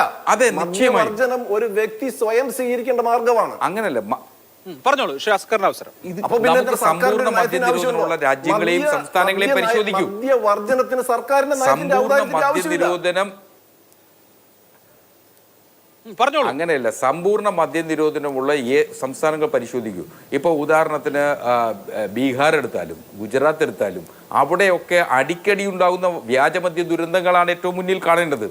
ആ വ്യാജമദ്യ ദുരന്തങ്ങൾ ഒഴിവാക്കുക എന്നുള്ളതാണ്. ഒരുപക്ഷെ കേരളത്തിൽ മാത്രം, ഇപ്പോൾ കർണാടകത്തിൽ 8000 ആളുകൾക്ക് ഒരു ഔട്ട്ലെറ്റ് ഉണ്ട്, ധാരാളം പെർമിറ്റ് റൂമുകൾ കർണാടകത്തിലുണ്ട്. അത് ഭരിക്കുന്നത് കോൺഗ്രസ് ആണ്. അവരുടെ ഭരണ സമീപനത്തെ ആ രീതിയിലാണ് അതിനെ കാണേണ്ടത്. മറിച്ച് കേരളത്തെ സംബന്ധിച്ചിടത്തോളം 1.25 ലക്ഷം പേർക്കാണ് ഒരു ഔട്ട്ലെറ്റ് ഉള്ളത്. അപ്പോൾ എങ്ങനെയാണ് ഈ ലഭ്യത കൂടിയിട്ടുള്ളത്? 1.25 ലക്ഷം പേർക്ക് ഒരു ഔട്ട്ലെറ്റ്. തമിഴ്നാട്ടിലാണെങ്കിൽ 12,000 ആളുകൾക്ക് ഒരു ഔട്ട്ലെറ്റ് എന്ന കണക്കിൽ ടാസ്മാസ്ക് വളരെ കൃത്യമായി പ്രവർത്തിക്കുന്നു തമിഴ്നാട്ടിലാകുവാനും. അവിടെ അതേ ടാസ്മാസ്കിന്റെ അടുത്തു തന്നെ എല്ലാ ലഭ്യതയും സാധാരണ ജനങ്ങൾക്ക് മദ്യപിക്കുന്നതിന് സൗകര്യമുണ്ട്. അല്ല, റേഷൻ കട വിടുന്നേ, റേഷൻ കടയിൽ നമുക്ക് എന്തായാലും മദ്യം എത്തിക്കാൻ കഴിയില്ലല്ലോ. റേഷൻ കടയിൽ